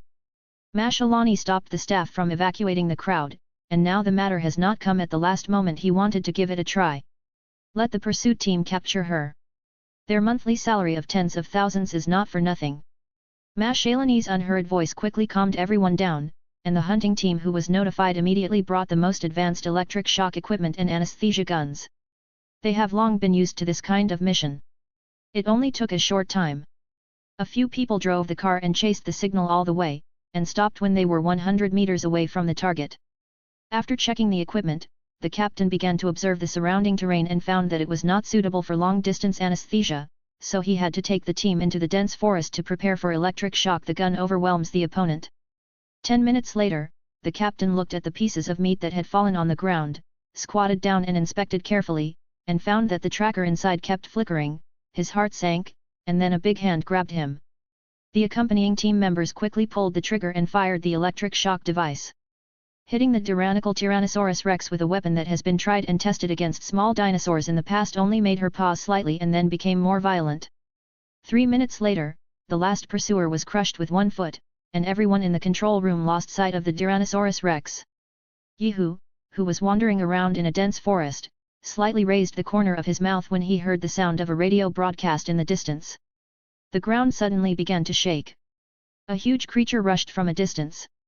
At the moment when the Tyrannosaurus Rex raised its head and roared, a 100-meter-tall figure holding a giant axe, the handsome boy from Skull Island, appeared behind Yehu.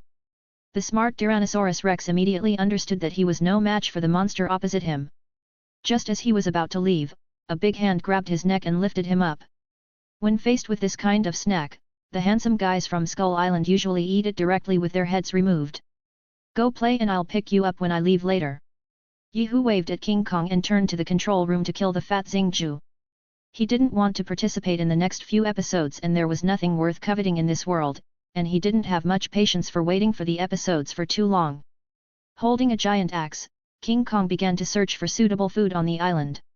2 hours later, Yehu came to King Kong and took it back to the contract space. He grabbed Owen's neck with his right hand and said in a faint voice with slight force, "I hate Star-Lord the most. I'm not." With the sound of a broken bone, the progress bar of the mission immediately filled up. If there is a follow-up plot like this, he only needs to kill important characters to wait for the reward of the subsequent plot. The surrounding scene began to distort and eventually turned into chaos. Yehu's figure appeared in the hotel. Chapter 91 Star-Lord.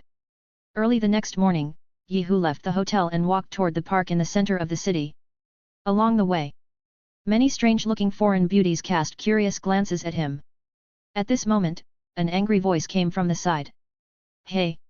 Man, we made a deal. How could you do this?"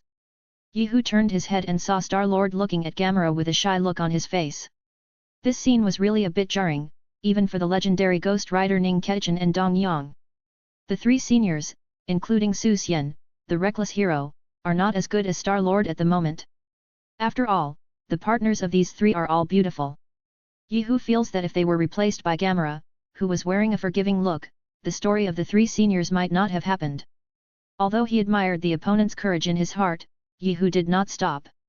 Star-Lord, who was about to strike up a conversation, was suddenly attacked by Gamera and snatched away the cosmic spirit ball in his hand. Star-Lord became angry and took out the energy chain and threw it at Gamera, tripping the other person down. Looking at the cosmic spirit ball rolling aside, Gamera pulled out a dagger and cut off the energy chains on his feet. He struggled to stand up. Star-Lord quickly came to the cosmic spirit ball and showed a victorious smile on his lips. Yehu used his mental power to cut off the energy chains on his feet. The cosmic spirit ball was taken into the palm of his hand. Star-Lord, who was about to squat down to pick up the cosmic spirit ball, felt his eyes go black and fell down instantly. "Well done, Groot. I got 40,000 cosmic coins, and I'll buy you a tree wife soon." Rocket Raccoon slapped Groot's calf with an excited look on his face. Gamera stood up and stared at Yehu sharply and said word by word, "That thing belongs to Ronan. You have to think clearly about this. Consequences. Wow, accuser Ronan. I'm so scared." With a joking smile on his face, Yehu tossed the cosmic spirit ball in his hand and said coldly, "Don't say that Ronan, that little fellow, has to kneel down and talk to me even if your adoptive father, the purple sweet potato spirit, comes over." Gamera stopped and said with twinkling eyes, "Who are you? Since you asked sincerely, I will tell you with great mercy. In order to prevent the universe from being destroyed and to maintain the peace of the universe, I, the Prince of Asgard, Loki, am not afraid of any challenge." Gamera, who was originally facing a formidable enemy, couldn't help rolling her eyes after hearing this. She felt that this prince was somewhat seriously ill. Although Odin was strong, he could not reach the end of his life. At this time, the other party came to provoke Ronan and the accuser. Doesn't Thanos think his father has a long life? Just when Gamera was about to teach this second-generation ancestor a lesson, a roar came from the distance. "I am Groot." Star-Lord cut open the sack with a knife and ran away, preparing to escape first and then look for an opportunity to regain the cosmic spirit ball. When Gamera turned around, Yehu had disappeared. Rocket Raccoon took off the weapon from his back and fired at Star-Lord. The violent electric current made Star-Lord transform into the King of Dance and kept swinging his body. "Shiver, mortal!" Rocket Raccoon screamed loudly and felt that the 40,000 cosmic coins were so profitable. At this moment, 6 Nova Legion soldiers came over the 4 people and gathered a beam of light in their hands to freeze the 4 people in the air.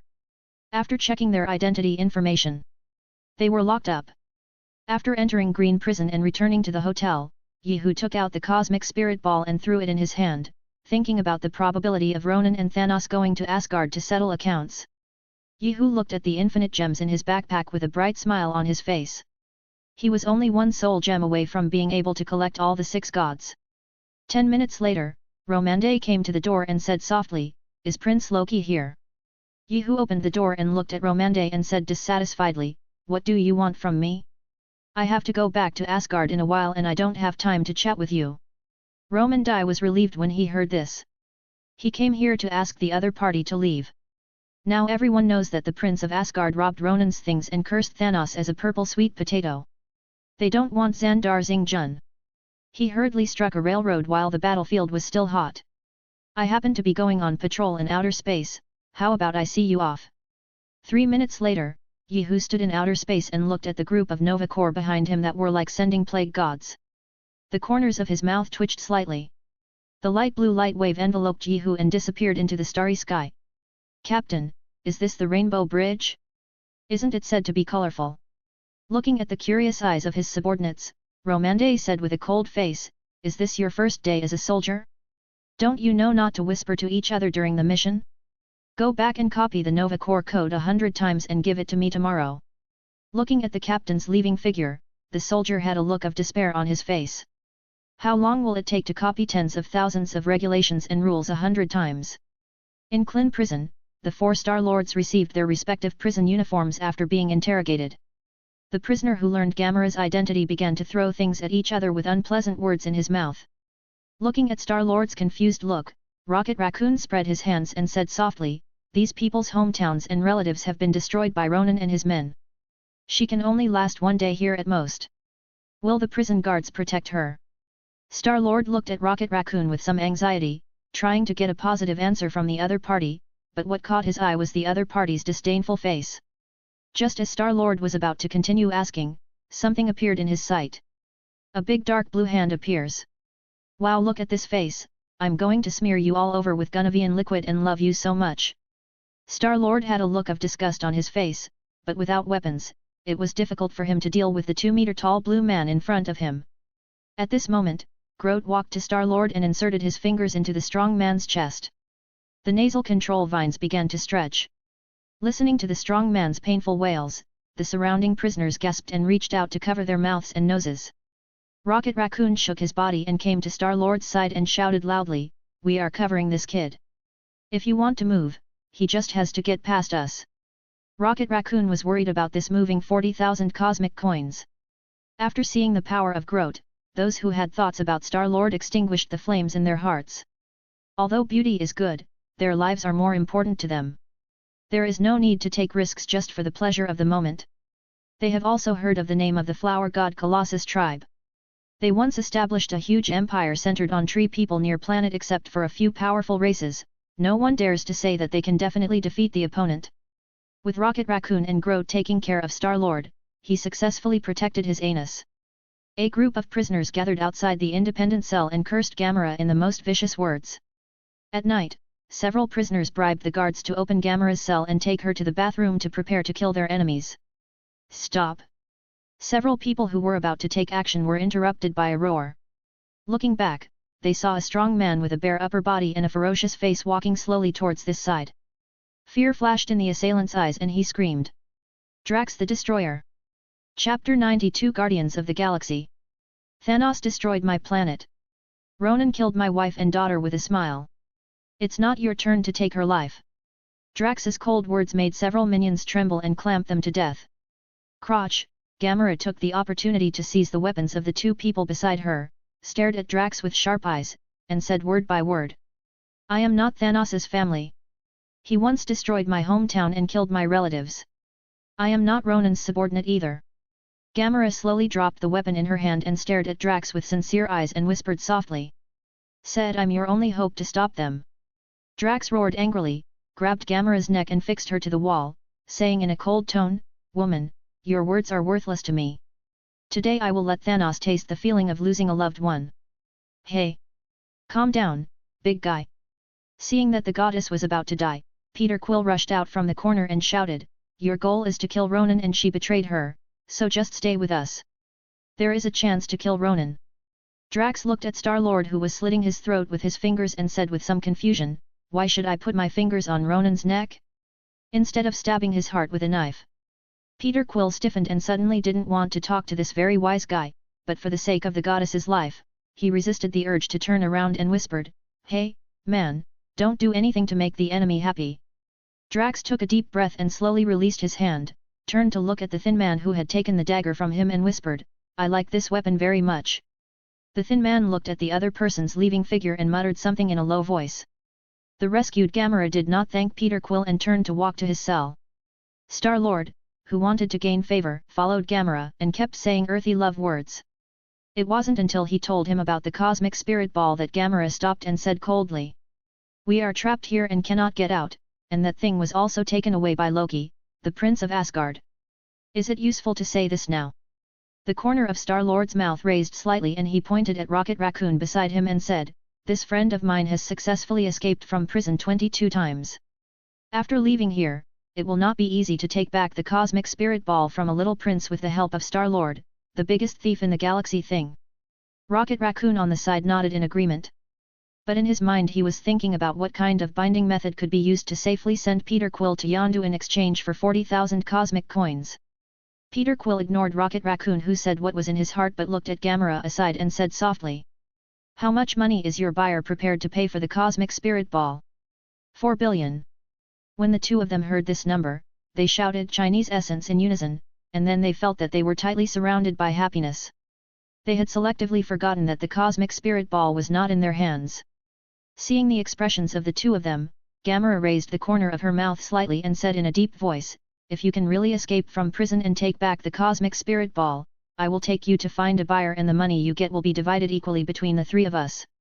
When he heard that the wealthy man was lying dead in the cell, Groot quickly stood up and shouted I am Groot. You're such a stubborn guy. When something goes wrong, you sleep hard and get excited when you hear that you have money. Rocket Raccoon vented his dissatisfaction to Groot, then looked up at Gamera and said in a deep voice, 4 people. At the same time, the conversations between several people were also reported to the Kirito people by spies. After learning the news, the Kirito leader contacted Ronan and said coldly, The scouts we installed in Klin told me that Gamera has rebelled. She is against the universe spirit. The ball has other ideas. Your failure has made Lord Thanos very angry. Come to the sanctuary immediately to meet with Lord. Although he was unhappy, Ronan, who was not as strong as others and wanted to beg Thanos, came to the sanctuary.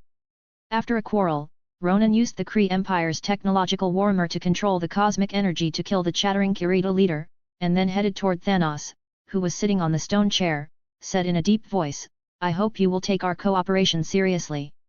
I will fulfill my promise, but you must give me the cosmic spirit ball. Thanos looked down at Ronan and said coldly, next time if you are still empty-handed, then I will dye the entire galaxy red with your blood. A strong murderous intention passed through Ronan's body, causing a chill that froze his soul to rise in his heart. Nebula stood up and said slowly, that's fair, father. Let's go. With the steps handed out by Nebula, Ronan suppressed the dissatisfaction in his heart and led the other party to quickly leave the sanctuary and head towards Klin prison, preparing to execute Gamera first and then go to find that Prince Loki to take back the cosmic spirit ball. In the past, Ronan would still be concerned about Odin, but now that the other party could die at any time, he decided to have a fight with him due to his arrogant nature. He did not believe that a dying man would dare to risk offending the Kree Empire and kill him. If we want to escape, we have to enter the observation tower, so we need to get the armband used by the guard to open the door and the guy's leg. Gamera heard Rocket Raccoon's words and nodded, indicating that she would leave the matter to her. Star-Lord looked at the prisoner wearing the prosthetic leg and thought for a while before saying softly, leave that leg to me. Rocket Raccoon was very impressed by the attitude of the two people. He put the dinner plate on the table and said in a serious tone, the last thing is the purple battery in the panel under the observation deck. Speaking of which, Rocket Raccoon paused to explain the importance of the battery to the two of them. Groot, who was on the side, slowly walked under the observation tower to control his height and then opened the panel to reveal the battery inside. Rocket Raccoon looked at the two of them seriously and said in a deep voice, once the battery is removed, the prison will enter a state of alert, so this thing must be removed last. As soon as the voice fell, there was a sound of alarm around them. The three looked back and saw that Groot was holding the battery and smirking at them. Rocket Raccoon stretched out his hands and rubbed his face vigorously and shouted loudly, you can also take off the battery first and adapt accordingly. I'll get the armband. I'll get the mechanical legs. Gamera and Star-Lord stood up at the same time and ran towards the distance. 5 robots surrounded Groot, and the prison guard on the watchtower picked up the loudspeaker and shouted loudly, that prisoner, put down the battery in your hand, then back into the cell or I'll shoot. I am Ktut. Seeing that the other party did not repent, the prison guard directly ordered the robot to fire. The pain from his body made Groot extremely angry and raised his hand to shoot down a robot. The stationed Nova Corps is preparing for the opponent to come and suppress Groot. Chapter 93 Guardians of the Galaxy 2. Several prison guards came to Groot's side with weapons and prepared to focus their fire to kill the obstructive tree man. Upon seeing this, Drax roared and rushed towards the prison guards 3 times to kill them and then threw a weapon to Rocket Raccoon. The three began to clean up the prison guards and the robot Gamera below. They took the opportunity to come to the observation deck and deal with the prison guards outside. They took off the armband from the opponent's hand and threw it to Rocket Raccoon. Groot came to the observation deck to stretch his body. Star-Lord used the branches on the opponent's body. Climbing up, Drax casually tore apart a robot that wanted to attack Star-Lord and followed him to the observation deck.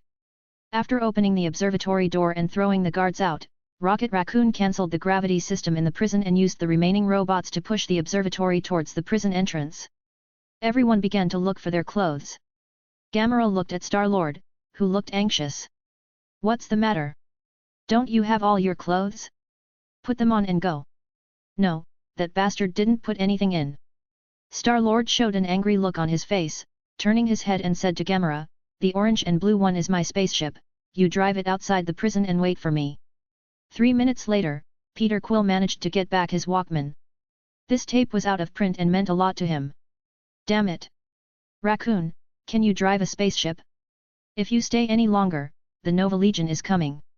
Gamera rubbed her hair frantically, and Rocket Raccoon shook his head and said softly, give me another 40,000 universe coins for a minute. As soon as he finished speaking, Peter Quill appeared in front of the spacecraft. Drax opened the hatch and said with admiration, man, you are so brave. You will be a good helper when dealing with Ronan in the future. By the way, what secret did you go back to get? Weapons. Xingju shook his head with a smile and put the tape in the opponent's hand. Drax looked at the thing in his hand and cursed in a low voice, what an idiot. The spaceship quickly passed through the surrounding meteorite belts under the control of Star-Lord. Half an hour later, the Dark Star docked like a giant next to Klin prison. Ronan, holding the hammer of Kree, pinched the person in charge's neck with one hand and asked Card Demon LA's whereabouts. I swear. I really don't know where they went. Then you're useless. Ronan tightened his palms slightly and let out a sigh.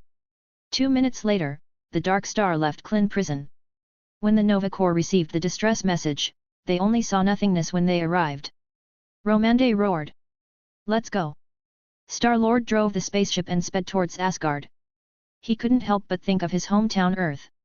His memory of where he had not returned for many years was a little blurry. At the same time, the Dark Star was also using space to jump towards Asgard. Moving forward, Loki, who was watering the flowers in the palace, sneezed subconsciously. He felt himself surrounded by a strong malice these days. A month later, as soon as the Dark Star sailed into the Nine Kingdoms, the internal communication system of the spacecraft showed Thor's image. He looked at Ronan standing on the ground and said in a deep voice, "This is Asgard's territory. Outsiders stop the spacecraft. Tell me why you came, or you will be hit by the Rainbow Bridge. Let Loki return the cosmic spirit ball to me," Ronan said in a cold voice with a forceful hammer, "and let Odin come and talk to me. You are not worthy to talk to me." Thor looked at the darkened screen with a trace of anger on his face. Before, he had asked Heimdall to teleport him to a real person PK, but now as a king who rules the 9 realms, every decision he makes will have consequences for him. 9 realms had a huge impact. Loki. Did you sneak out and do bad things again? Thor pushed open the palace door and said coldly to his brother who was not far away, Ronan the accuser said you stole his cosmic spirit ball. What? Loki stopped watering the flowers and looked up at the grumpy old man in front of him and said solemnly, I have never left the divine realm, I don't know any accusers, and I have never stolen the cosmic spirit ball.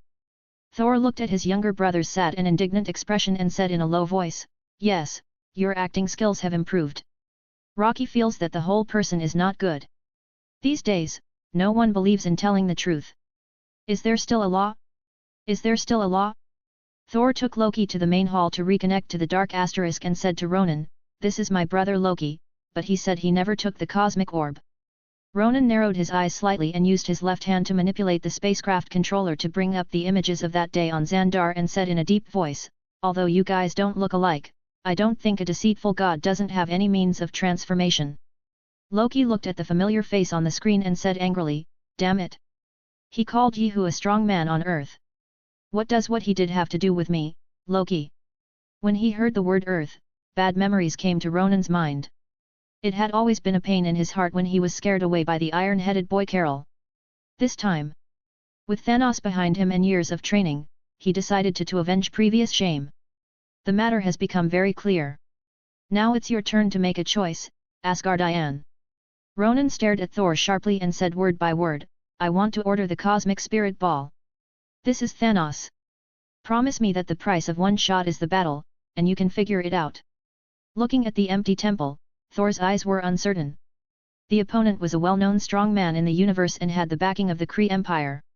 Once the war started, the entire 9 regions would fall into war. This was a consequence he could not bear.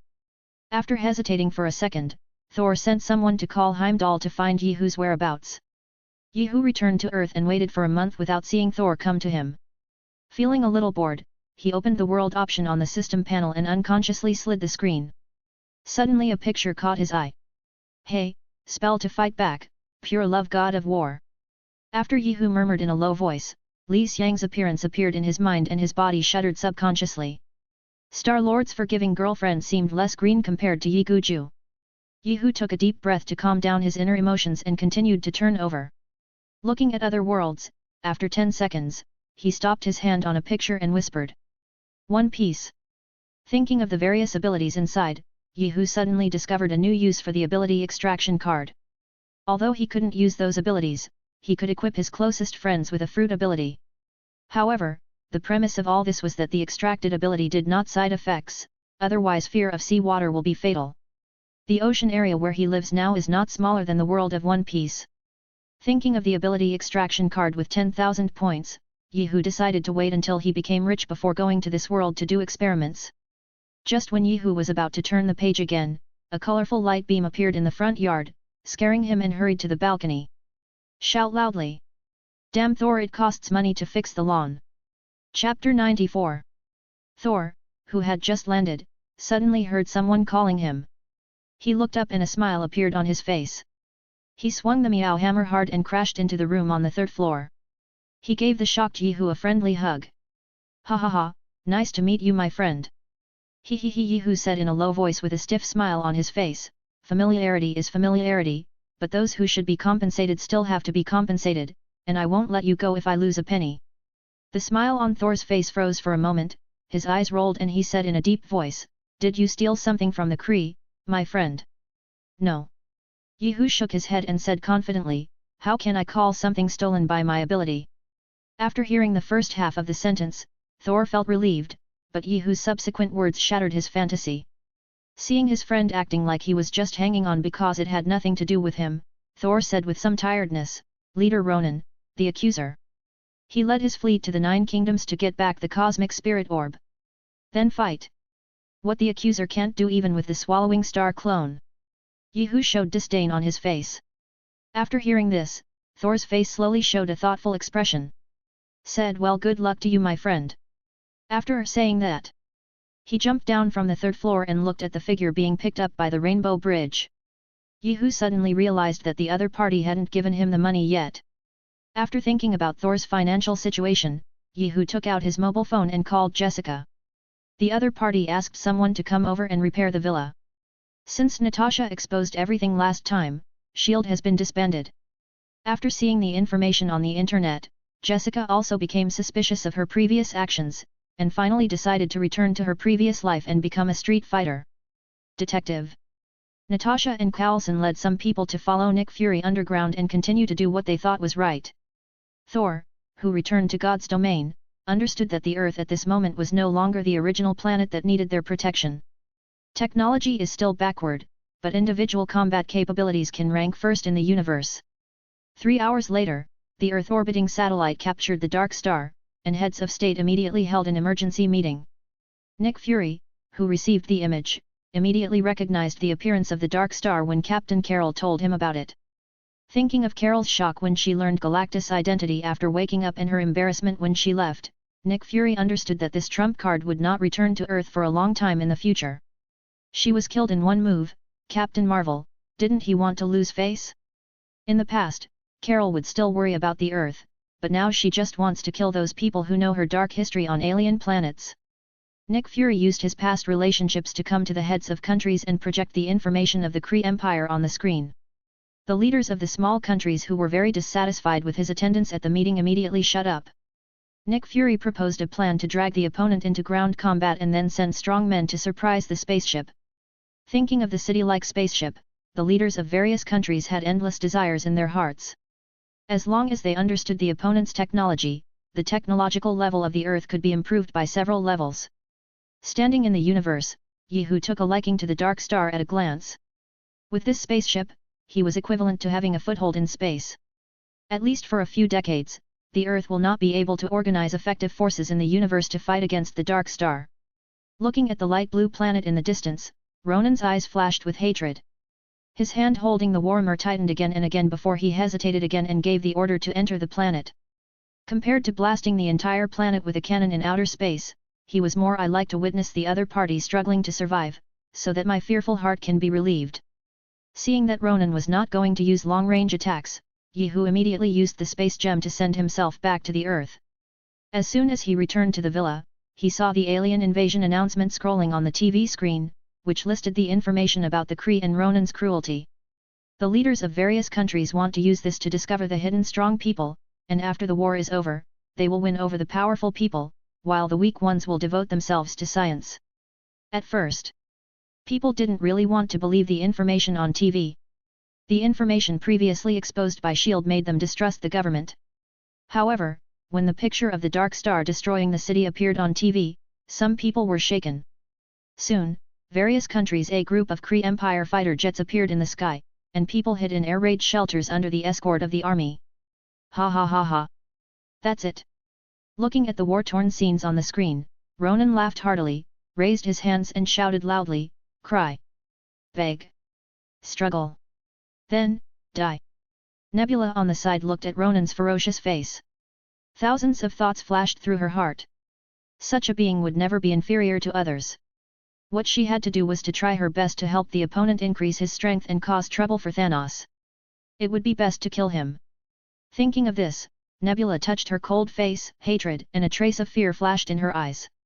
She hated Thanos for transforming her body and was afraid of his demon-like strength. How is this going? Ronan looked at the killing figures on the screen in disbelief. He didn't understand how a backward planet could have so many elite warriors.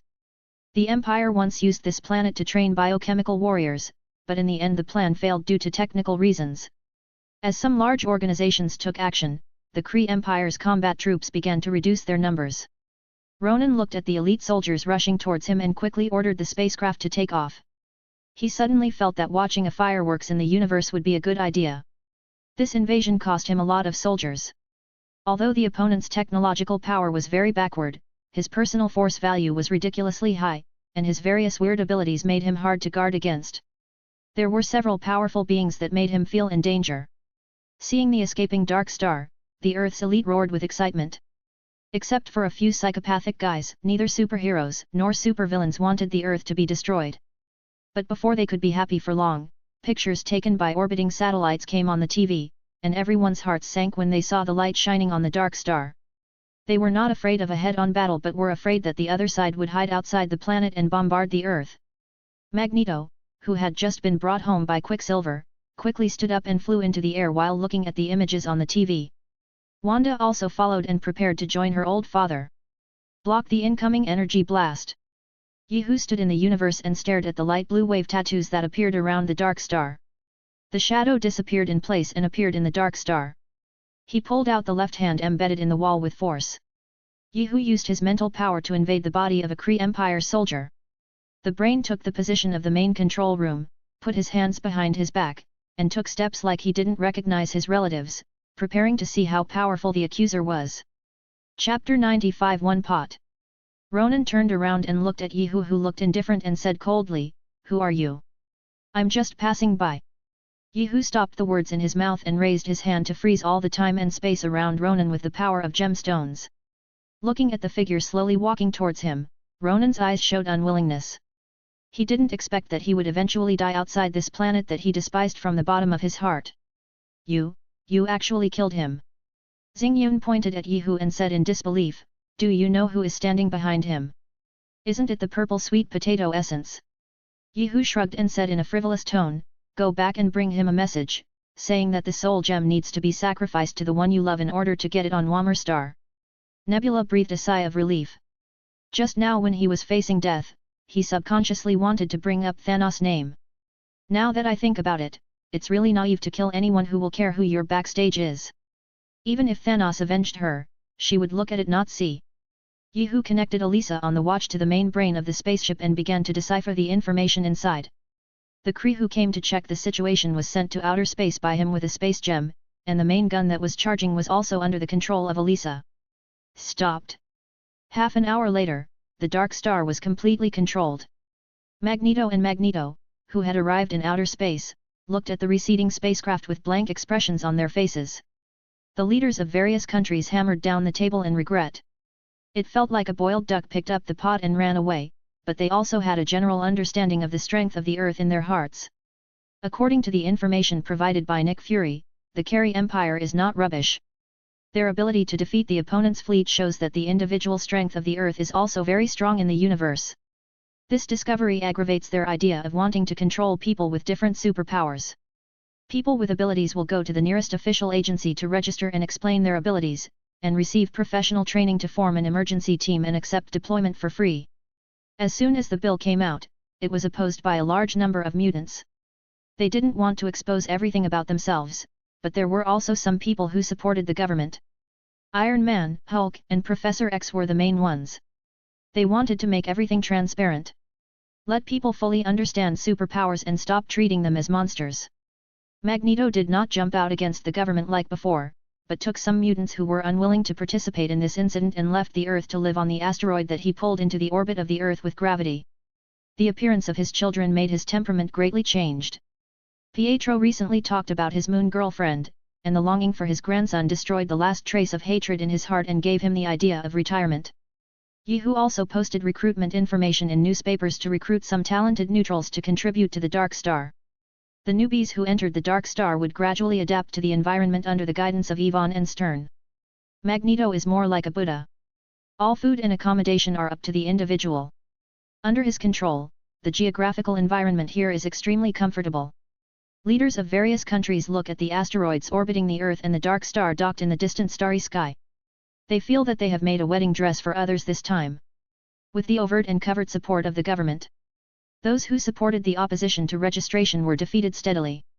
At first, Jessica's Defenders Alliance was not suppressed because of Yehu's relationship, but as the situation developed, some careerists began to test due to Yehu's attitude. The entire Earth was in flames, and battles between superpowers could be seen everywhere. In order to better monitor the anti-registration crowd, Stark and Banner studied artificial intelligence together, preparing to use ubiquitous electronic devices to snipe those anti-registration crowds. It took the two men half a year to finally develop the artificial intelligence Ultron. And use Ultron to find those people with no background and superpowers who have not evacuated the Earth and force them to register. As the battle continues, Ultron's thinking begins to become active. After looking through private research materials from various countries, Ultron realizes that the truth is, if you want to achieve peace in this world, you must destroy all humans and establish a mechanical country without humans. After realizing this truth, Ultron secretly built a base.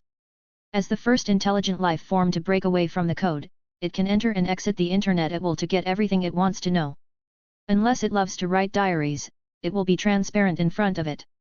Alyssa, who has experienced the fusion of knowledge from different worlds, faintly touched the threshold of the living body. The clone that stayed on the Earth that day noticed that a strange data wanted to invade her knowledge base. After a fight, the other party quickly withdrew. Without leaving any message, Alyssa sent the message to the body on the dark star after much hesitation. Yehu, who was fishing in the secret room, thought for a while after hearing Alyssa's report and realized that this should be the beginning of Ultron's plot. He whispered to Alyssa, who was waiting aside, "Don't worry about it, let your clone keep an eye on Jessie. The rest is not important." Alyssa nodded slowly and then disappeared into the bedroom. The implementation of the Superhuman Registration Act made the superpowers on the Earth no longer as rampant as before. Those who disobeyed discipline were either sent to devote themselves to science or were on their way there. Superpower crimes rarely occur anymore. Norman Osborn also came to the government agency to register his identity during his sanity period. He did not have the ability to face the all-pervasive Ultron. When registering the information, Norman Osborn confessed his genetic disease and wanted to rely on the power of the government to solve the problem. In order to establish a good image, Stark took the initiative to take over the job, and finally used Steve's blood to neutralize the Osborn serum. With the Hulk serum, side effects are also minimized. With the addition of the Osborn group, the days of anti-registration alliance members have become even worse.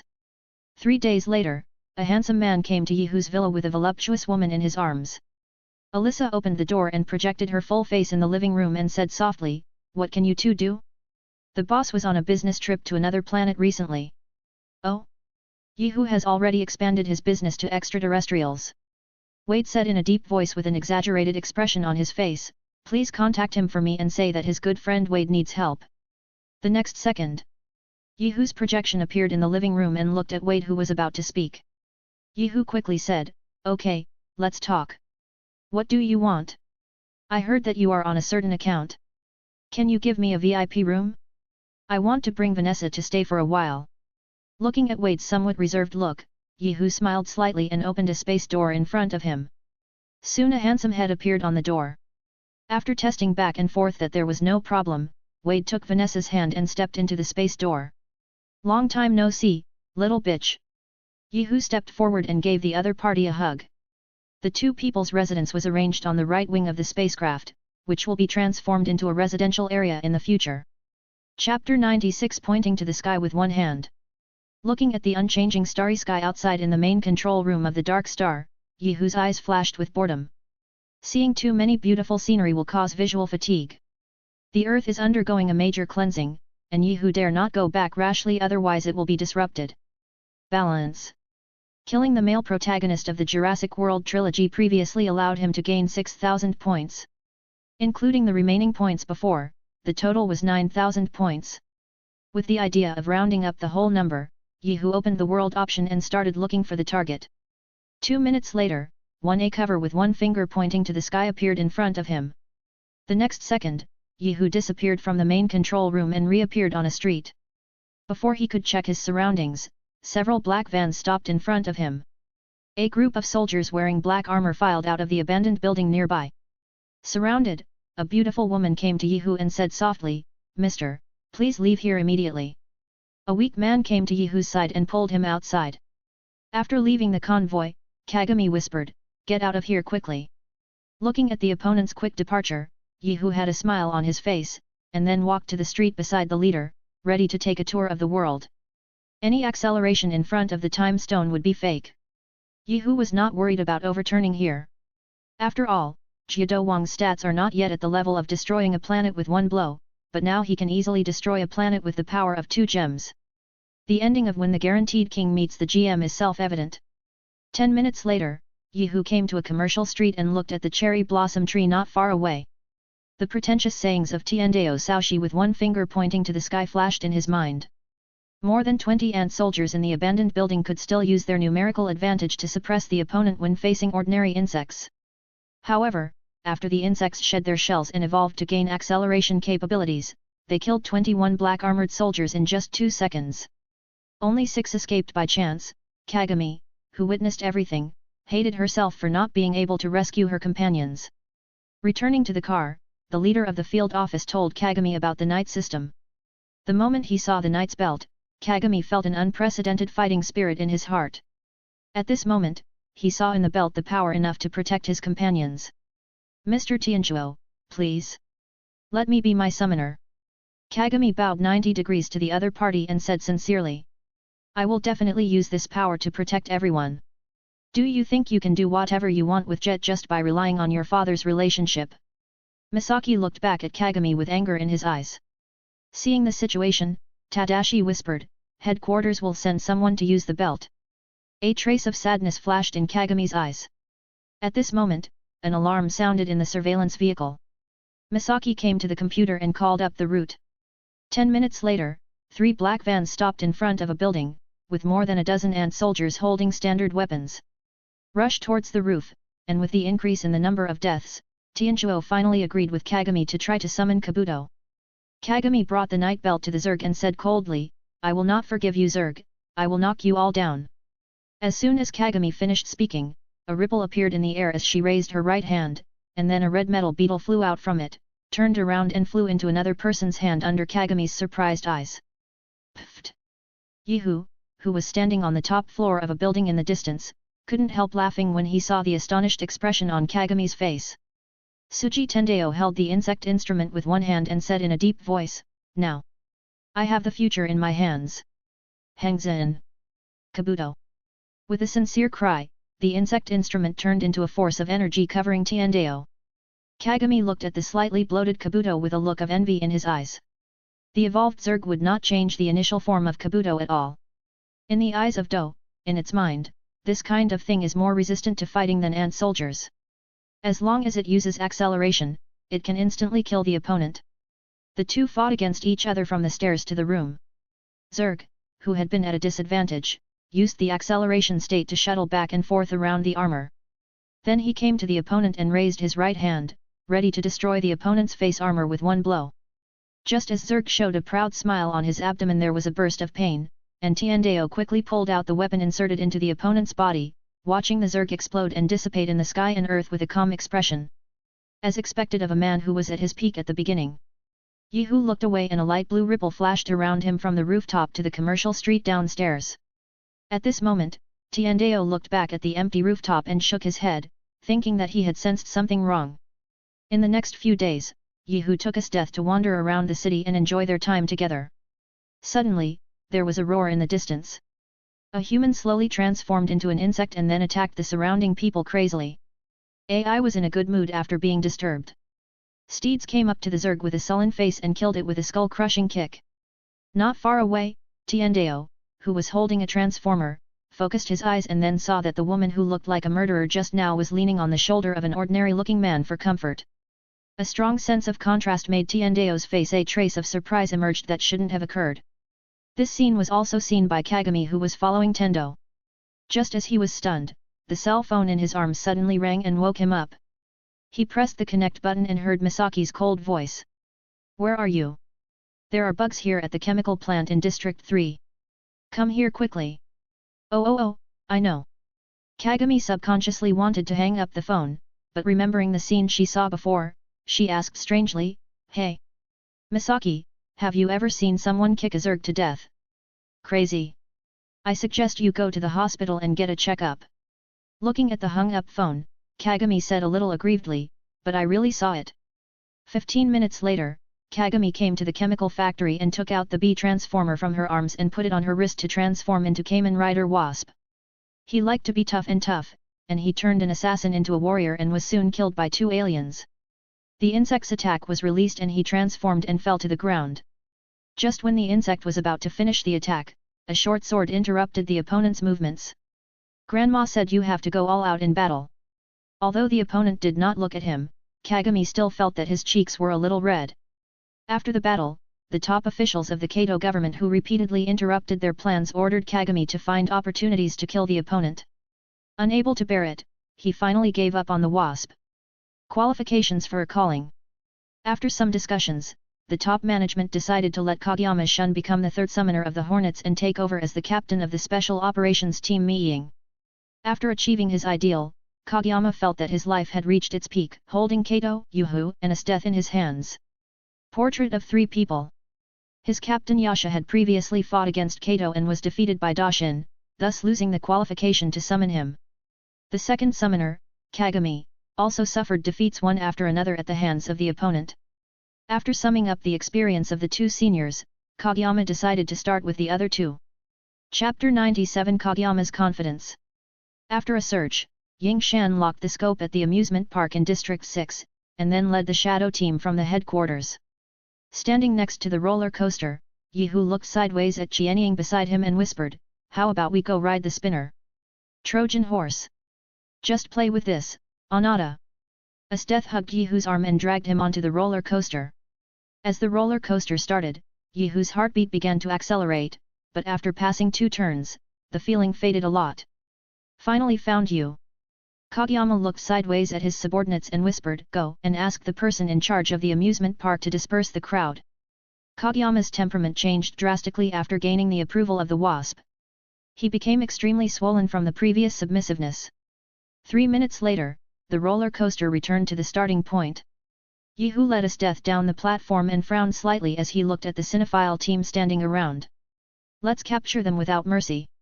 Kageyama Shun walked out of the crowd with arrogant steps, looked at the 2 of them with an indifferent expression and said in a deep voice, "I will only give you one chance to beg for mercy." Seeing that the 2 of them didn't move, Kageyama Shun's face darkened and he revealed the night bracelet on his left hand and growled, "Henshin." A yellow bee landed on the bracelet and turned into a pure energy that covered Kageyama's body and said in a deep voice to the expressionless 2 people, "Be prepared. Rider's Sting." As the sound of the special move sounded, the energy on Kageyama's body began to gather towards his left hand. Esteth looked at the figure rushing towards him at great speed and said coldly, "Mokubo Tima." As soon as he finished speaking, everything around him was frozen. Only Kageyama's body was slowly squirming forward. Esteth drew out his long sword and walked up to Kageyama.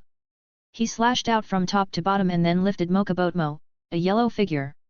The moment he flew upside down and landed on the ground, he released the transformation state. With a thought, Yihu transferred the wasp that was about to leave into his hand. No matter how hard the wasp flew, it could not leave Yihu's right hand. "Give me back the bee." Ying Shan struggled to stand up and stared at the wasp in Yihu's hand. The members of the fan team stepped forward to protect him behind him.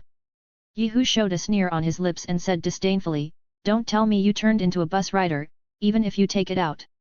I can also destroy you with the Nexus Transformer." After speaking, the wasp in the palm of his right hand made a clicking sound and then turned into nothingness. Kageyama's eyes widened and he roared loudly, "Kill them!" After receiving the order, the mysterious team immediately pulled the trigger and shot at the 2 of them. Esteth waved his long knife and chopped out a 10-meter-high iceberg that instantly froze the members of the mysterious team. After a soft sound, the iceberg turned into powder in the sunlight. A faint light shimmered below. The death of Kageyama caused the high-level officials to raise the danger level of the 2 to the highest level. A week later, many Kamen Riders gradually appeared in the city. Under the impetus of the plot, Tiandeo also obtained the form of Hyperworm transformed into a king of fighters, but there was one wasp missing. The morpher makes him slightly less powerful than the original. As time went by, everyone discovered that the high-rises had already been infiltrated by Zergs. In order to protect human beings from being destroyed, Kagami and Tiandao broke into the headquarters alone to fight the final battle with Zergs. "Day, are we going back?" "Yet." Yehu nodded and said in a deep voice, "I don't know if they still have the strength to transform." After the Zerg Tiandao and the final boss played by the real character died together, Yehu showed up on the rooftop with Estes, stretched out his index finger and slowly raised it above his head and said softly, "Grandma said that you two will die today." As soon as he finished speaking, he used his gem power to immobilize the two of them. He strolled up to Kagami and slowly raised his feet and whispered, "I'm sorry, you are not worth 1,000 points." Yehu turned and walked towards Tiandao, leaving a string of bloody footprints on the ground. Just as Yehu was about to kill the opponent, a figure appeared in front of him and knocked him back. Looking at the full version of Jiado Wang, Yehu showed a smile at the corner of his mouth, and swung his right hand hard. Lock the space around the opponent to prevent the Jiado Wang from escaping, and then use the time gem to deprive the opponent's life. After 10 seconds, the Jiado Wang turns into a red beetle and flies in the air. The driver inside has been obliterated by time and turned into nothingness. The way of heaven on the roof also turned into dots of light and dissipated in the air at the moment when Jiado Wang released his transformation, and the surrounding space began to ripple. Looking at the 10,000 points on the system panel, the corners of his mouth rose slightly, and then he clicked on the mall to buy a fusion card, took out the cosmic spirit ball, and squeezed the outer shell to reveal the power gem inside. After meditating in the heart, the fusion card turns into a streamer and drills into the power gem. The indestructible gem gradually turns into a liquid and slowly melts into Yehu's body. The power gem can make people copy all physical superpowers and increase their physical attack and defense power, reaching an invincible level. Today's Yehu's strength has completely surpassed Odin to become a single universe level. He is the strongest person on Earth at this stage. Even in the face of the clone of Swallowing Stars, he can easily defeat him. Alyssa's voice, "Boss, Miss Jessica came to the villa to ask for help." Hearing this, Yehu put away his smile and appeared in the living room of the villa with a thought, and whispered to the embarrassed figure leaning on the sofa, "I told you at the beginning not to take this muddy water, you just don't listen to it, got it?" Jessica looked at the ceiling with dull eyes and said in a faint voice, "I didn't expect them to be so cruel. All those who resist will die if they don't give in." Yehu ignored the other party's complaints and instead focused on the black man aside. The relationship between the other party and Jessica was obviously unusual. Looking at Yehu's inquiring eyes, Luke Cage stood up and extended his arms towards Yehu. The right hand said softly, "Hello, my name is Luke Cage and I am Jessica's boyfriend." "Hello." Yehu reached out and shook hands with the other person, then sat on the sofa and said calmly, "Where are the rest of the people? I remember there are not 4 people in the Defenders Alliance." Jessica's eyes flashed with sadness and she said with a heavy tone, "Danny Rand registered information the day before yesterday, Matt." Luke Cage held Jessica's hand and comforted softly, "It's not your fault." Seeing the disgusted looks of the two of them, Yehu rolled his eyes and said angrily, "Then you want to leave the Earth now?" Jessica hesitated for a second and then said softly, "Boss, do you know where there is a planet suitable for human habitation? How about Xandar? There are people there who are handsome and talk nicely." Looking at Yehu's exaggerated expression, Jessica knew that what the other party said was not good, but thinking of the current situation of the Earth, she sighed and nodded. Yehu stood up and went to the center of the living room and opened a door leading to Xandar Star. Space Door. Chapter 98 Xandar Star. Wade, who stepped out of the teleportation array, looked at the boulders floating at his feet and whispered, "Yi, where is the Xandar planet you mentioned? It seems that you can no longer appreciate the scenery of Xandar." Yehu glanced at the foot and shook it at any time. Just as he was about to take the two of them away, he heard a weak voice. "Loki, Prince."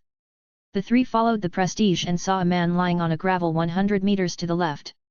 Yehu signaled Wade and Wade to leave him first, then came to the man and whispered, "General Roman, what last words?" When he got close to Yehu, he found that the other party was already a dead man after being cut in half. A wry smile appeared on the corner of Luo Mande's mouth, a burst of light radiated from his body, and a ball of energy condensed in his hand, staring at Yehu imploringly. "Please also find a centurion for the Nova Corps." Yehu held the energy ball in his hands and nodded towards Roman, who was dying, and walked into the space door, looked at the two people who were still waiting for him in the control room and said in a low voice, "Why don't you go to Asgard? Me and their king, they are good friends." Wade and Vanessa looked at each other and nodded. Although the Dark Asterisk is big, it has no entertainment facilities. It will inevitably become boring after a long time. A patrolling soldier in the center of Asgard Square looked at the familiar spacemen and immediately understood that Yehu was here. Thor stood outside the palace to welcome the three of them. They agreed to Wade's matter without thinking about it. Thor learned some things about the Earth from Heimdall, and he would not interfere with the principle of human beings. In Thor's view, it will take at least 50 or 60 years to get out of the planet. When Yehu was having fun in God's domain, Thanos, who was far away in the starry sky, met Nebula, who had escaped from death.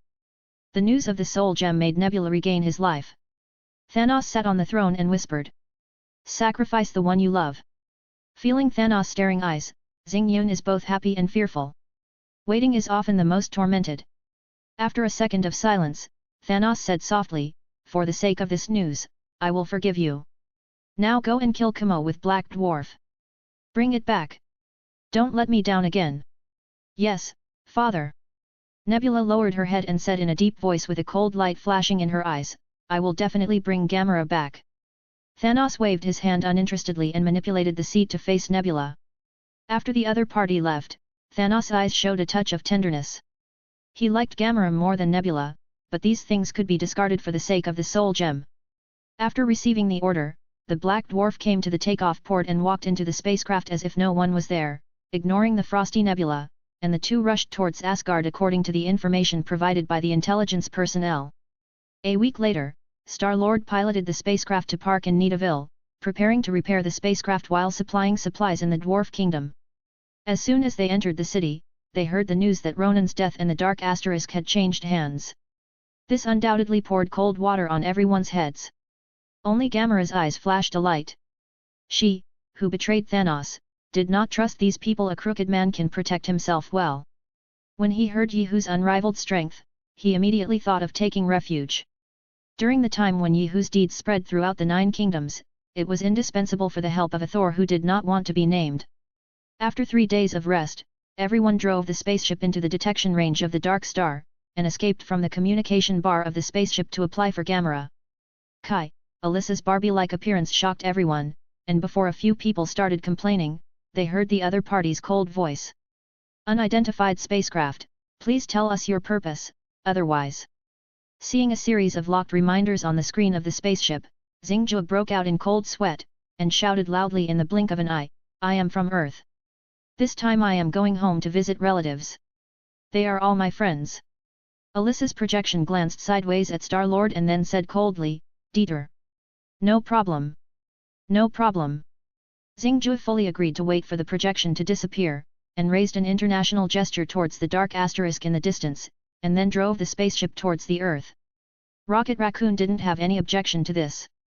The spacecraft was discovered by high-level humans as soon as it entered Earth orbit. "Let me tell you, this place was not so prosperous before. I think this was still a farm."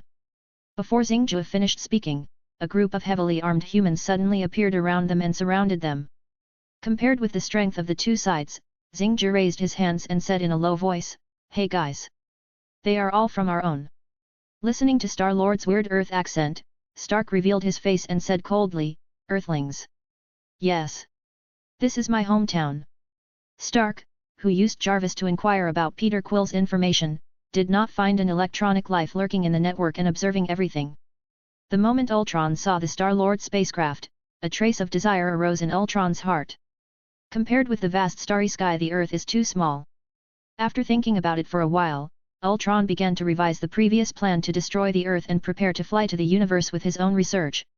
After investigating Peter Quill's information, Stark showed a smile on his face and said in a low voice, "Welcome, go home." Watching the spaceship being towed away, Peter Quill had a smile that was uglier than crying. Drax wanted to resist but was slapped to the ground by Hulk. He was not injured, but it also made him understand that the enemy is not easy to mess with. Coupled with the persuasion of my partners, I finally extinguished the idea of resistance. Soon Star-Lord's spaceship was split up and studied one by one. Each country sent its top talents to join the research room. After seeing the vast sea of stars, several major powers united to form a supreme meeting to control the direction of the giant ship of the Earth.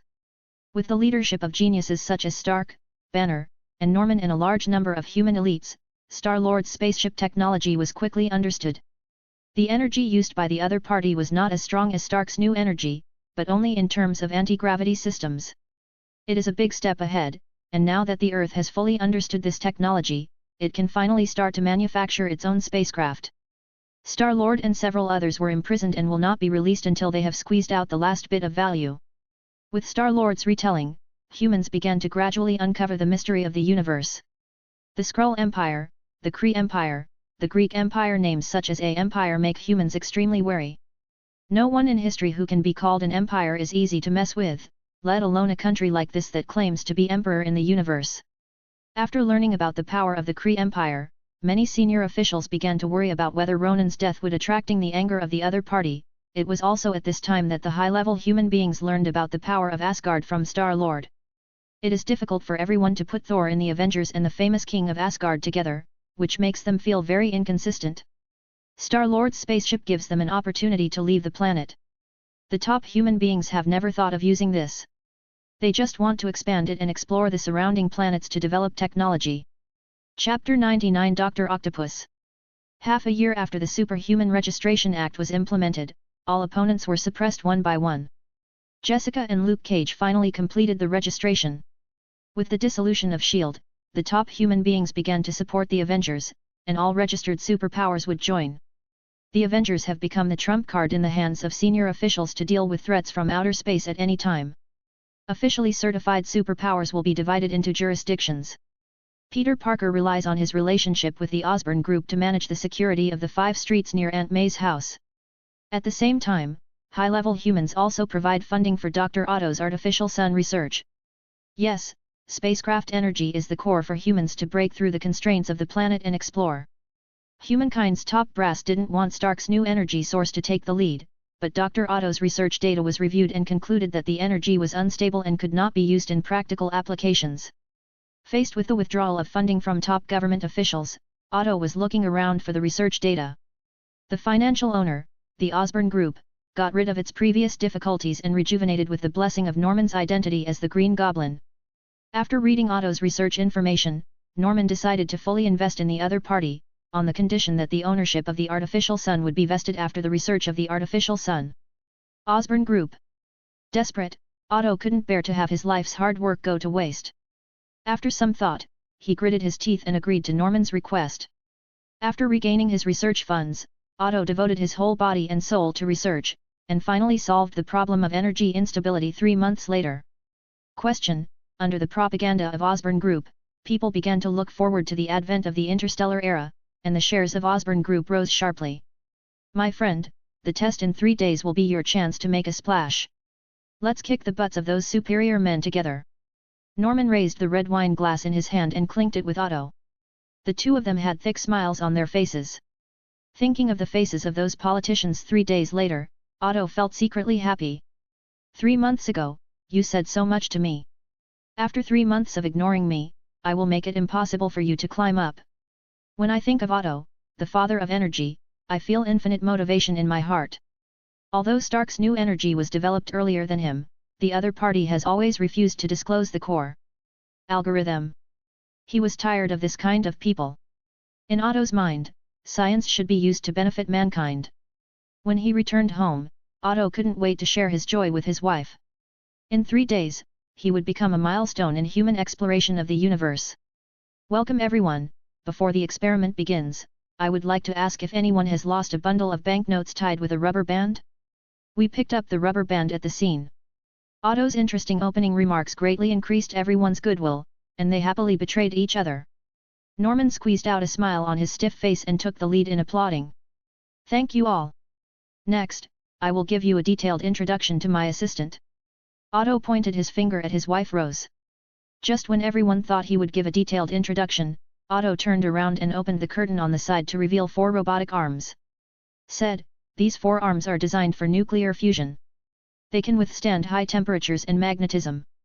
As soon as he finished speaking, Otto stood in front of the robotic arm and put it on his body. He then controlled the robotic arm to take out the tritium element that had been prepared and placed it in the center of the experimental platform. As the 8 laser beams irradiated the tritium element, it began to expand and eventually turned into a 15 cm diameter a small sun, the assistant on the side looked at the data on the computer and said softly, "Doctor, everything is fine." Otto had a bright smile on his face and everyone who came to watch took a breath. Several reporters took pictures frantically with the cameras in their hands. They knew that after today, Otto's identity would undergo earth-shaking changes. Peter Parker in the crowd looked sideways at Norman and said softly, "Congratulations, Uncle Norman." "Ha ha ha, are you interested in coming to my research room, Peter?" Norman laughed, patted Peter's shoulder and extended the invitation. In his eyes, the other party's actions of maintaining law and order, punishing evil and promoting good were a waste of talent. Looking at Norman's kind eyes, Peter hesitated and refused, "Sorry, Uncle Norman, I still prefer my current career to this." At this moment, the pen on Norman's chest suddenly flew towards the artificial sun and then the surrounding metal. As more and more items were swallowed, the size of the artificial sun gradually expanded. Upon seeing this, Otto quickly shouted, "Don't panic, just the current will be gone and it will be fine soon." As soon as he finished speaking, the assistant next to him shouted loudly, "The doctor's protective shield has broken." Alto, who was instantly slapped in the face, gritted his teeth and tried hard to control the mechanical arm to compress the spilled energy inward. Seeing Alto struggling, Norman quickly shouted, "Don't cut off the power. Let's try again." Unwilling to fail, Otto decided to go all out and brag in front of so many people that he couldn't swallow it back. Norman, who had seen through Otto's heart, used his strengthened body to go to the power source and pull the switch. Looking at the gloomy face of the financial owner Otto, he opened his mouth and swallowed the words of rejection. "Okay, my friend, this is just a small failure." Norman reached out and patted Alto's shoulder and said solemnly, "Nothing is accomplished overnight. The previous simulation experiment was fine. Now you should think about which link went wrong. Don't be in a daze here." Norman's words made Otto gradually come back to his senses and see that the donor did not blame himself. A feeling of shame came to his heart. Norman saw this and said coldly, "We must treat every research with a rigorous attitude instead of being hot-headed. It was because of my recklessness that I became what I am now. I hope you can learn from your lesson. I will send someone to send you the tritium element later." After leaving the venue, Norman's face gradually darkened. The Osborne group suffered heavy losses in this failure, but knowing the prospects of artificial sun, he immediately chose to appease Otto. Only when the opponent regained their fighting spirit could they have a chance to turn around.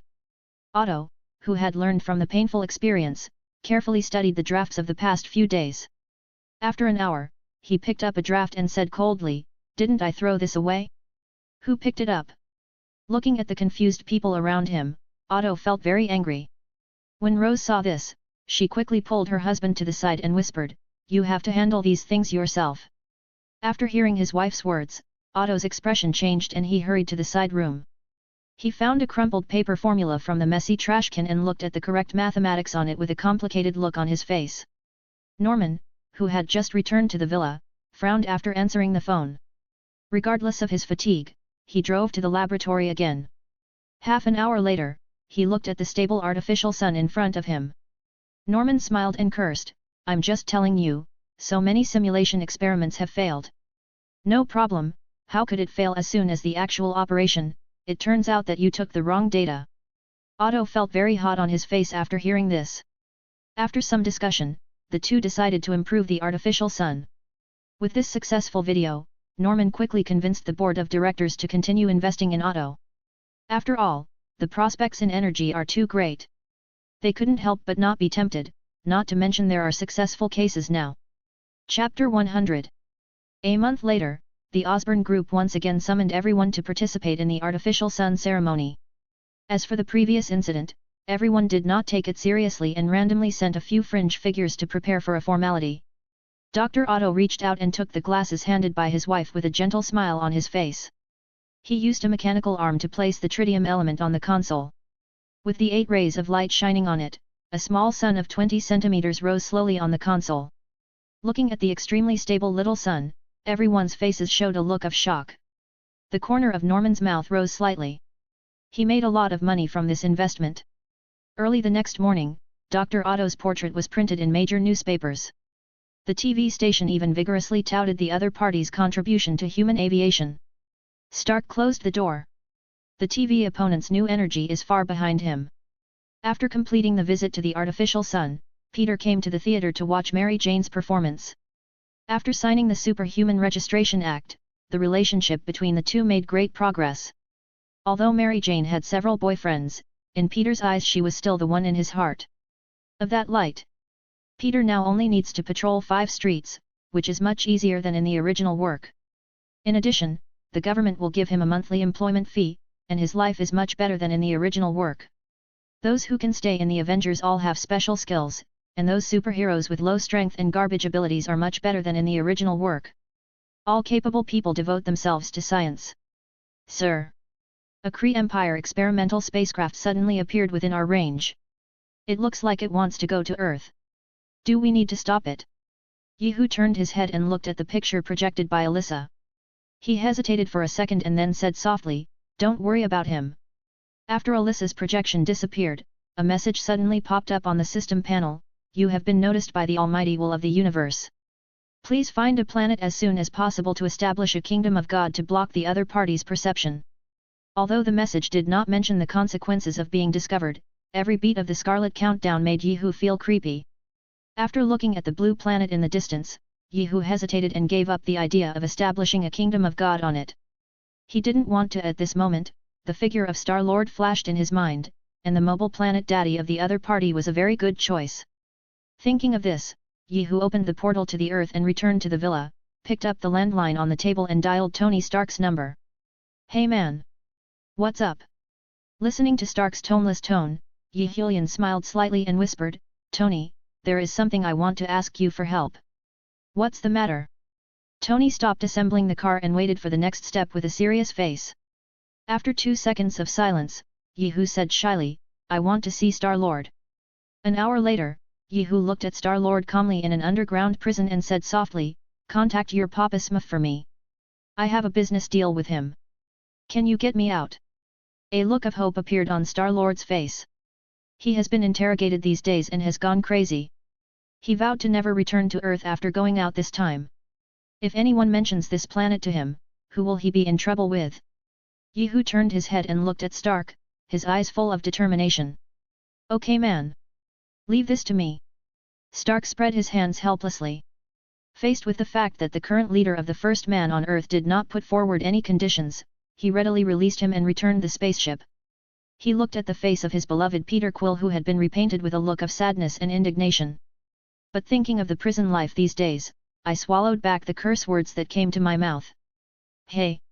Yondu, let me introduce you to a big deal." Seeing the flattering smile on Star-Lord's face, Yondu wanted to hang up the communication on the spot, but remembering that the other party had not answered his communication for several months, Yondu suppressed the worry in his heart and said coldly, "You traitor to the Predator, tell me what you are. Where is it? I want to come over and clean up the door." "Okay. Stop acting here." Yehu pushed Star-Lord away and stared at Yondu with cold eyes. "Give me the specific location of Egg, otherwise I will imprison Star-Lord in a prison full of gays." The prison made him pick up soap all the time. Hearing Yehu's vicious words, Star-Lord subconsciously clamped his legs. Seeing the interested look on Yondu's face, he quickly rushed to the projection and shouted, "Hey man! Tell him quickly! This guy is not easy to mess with, Ronan. He was the one who killed him." After hearing Star-Lord's words, Yondu put away the joking smile on his face and reported a series of coordinates. Then he stared at Star-Lord and said in a deep voice, "Tell me your location." "He's on Earth. If you're interested, you can come and pick him up." Yehu looked at the blue-skinned man in the projection and said softly, "But I think he will leave here soon. After all, he has long legs. No one can stop it." Yondu snorted and hung up the communication, feeling relieved. He still cared about Star-Lord, the raised cub. After getting the specific location, Yehu opened the space door and returned to the Dark Star to prepare to take him to the destination. After Yehu left, Star-Lord and others quickly got on the plane. They didn't want to stay in this miserable place for a moment. It was obviously a backward planet, but the natives were extremely powerful. This made people go there to reason, and Alyssa was about to start space jumping. Interrupted by Yehu's voice, the energy gathered around the Dark Star began to dissipate. Yehu frowned slightly as he looked at the large 0 points column on the panel. He was not sure whether Yi could survive after the Kingdom of God was released. In order to maximize his profits, he decided to contract Yi Ji. Yihu clicked on the world option and searched for it, then set his sights on the double dragons of the Tang dynasty. He silently confirmed in his heart, and the next second he appeared in an ancient city. The crowd around him was just about to scream when he was hypnotized by a spiritual power, although his mind was not fused. Gemstones increase one's own mental power, but there is still no problem in hypnotizing some people. After invading several people's minds one after another, Yihu came to a steamed stuffed bun shop and waited quietly for the two protagonists to arrive. Wei Zhenzhen, who was kneading the dough, frowned and looked at the man standing beside him. Under the charm of Yihu's spirit, Wei Zhenzhen looked what arrived was a richly dressed young man. Although she is very dissatisfied with her current husband's family, she doesn't want to cause trouble for him. Seeing the young man staring at her, she quickly lowered her head and secretly covered her face with flour-filled hands, looking at the other's appearance. Yao Yu's cold face flashed in Yihu's mind inexplicably. The last time I went to the world where the other party lived, I didn't go to Yuhua Palace, so Yu still had the ruthless look in my childhood memory in my mind. At this moment, two ragged figures staggered to the front of the pavement and shouted in a low voice, "Sister Zhen." Seeing the pitiful appearance of the two, Wei Zhenzhen quickly glanced back and found no one, then stuffed 4 buns into the hands of the two. Cao Zhong looked at Wei Zhenzhen with 1 bun in each hand and said in a deep voice, "Sister-in-law Zhen, when I get rich in the future, I will make sure you live a good life and open the biggest bun shop in the city for you." Yet. Su Xiling on the side nodded vigorously and took a hard bite of the bun. End of the chapter. Like and subscribe for more videos like this.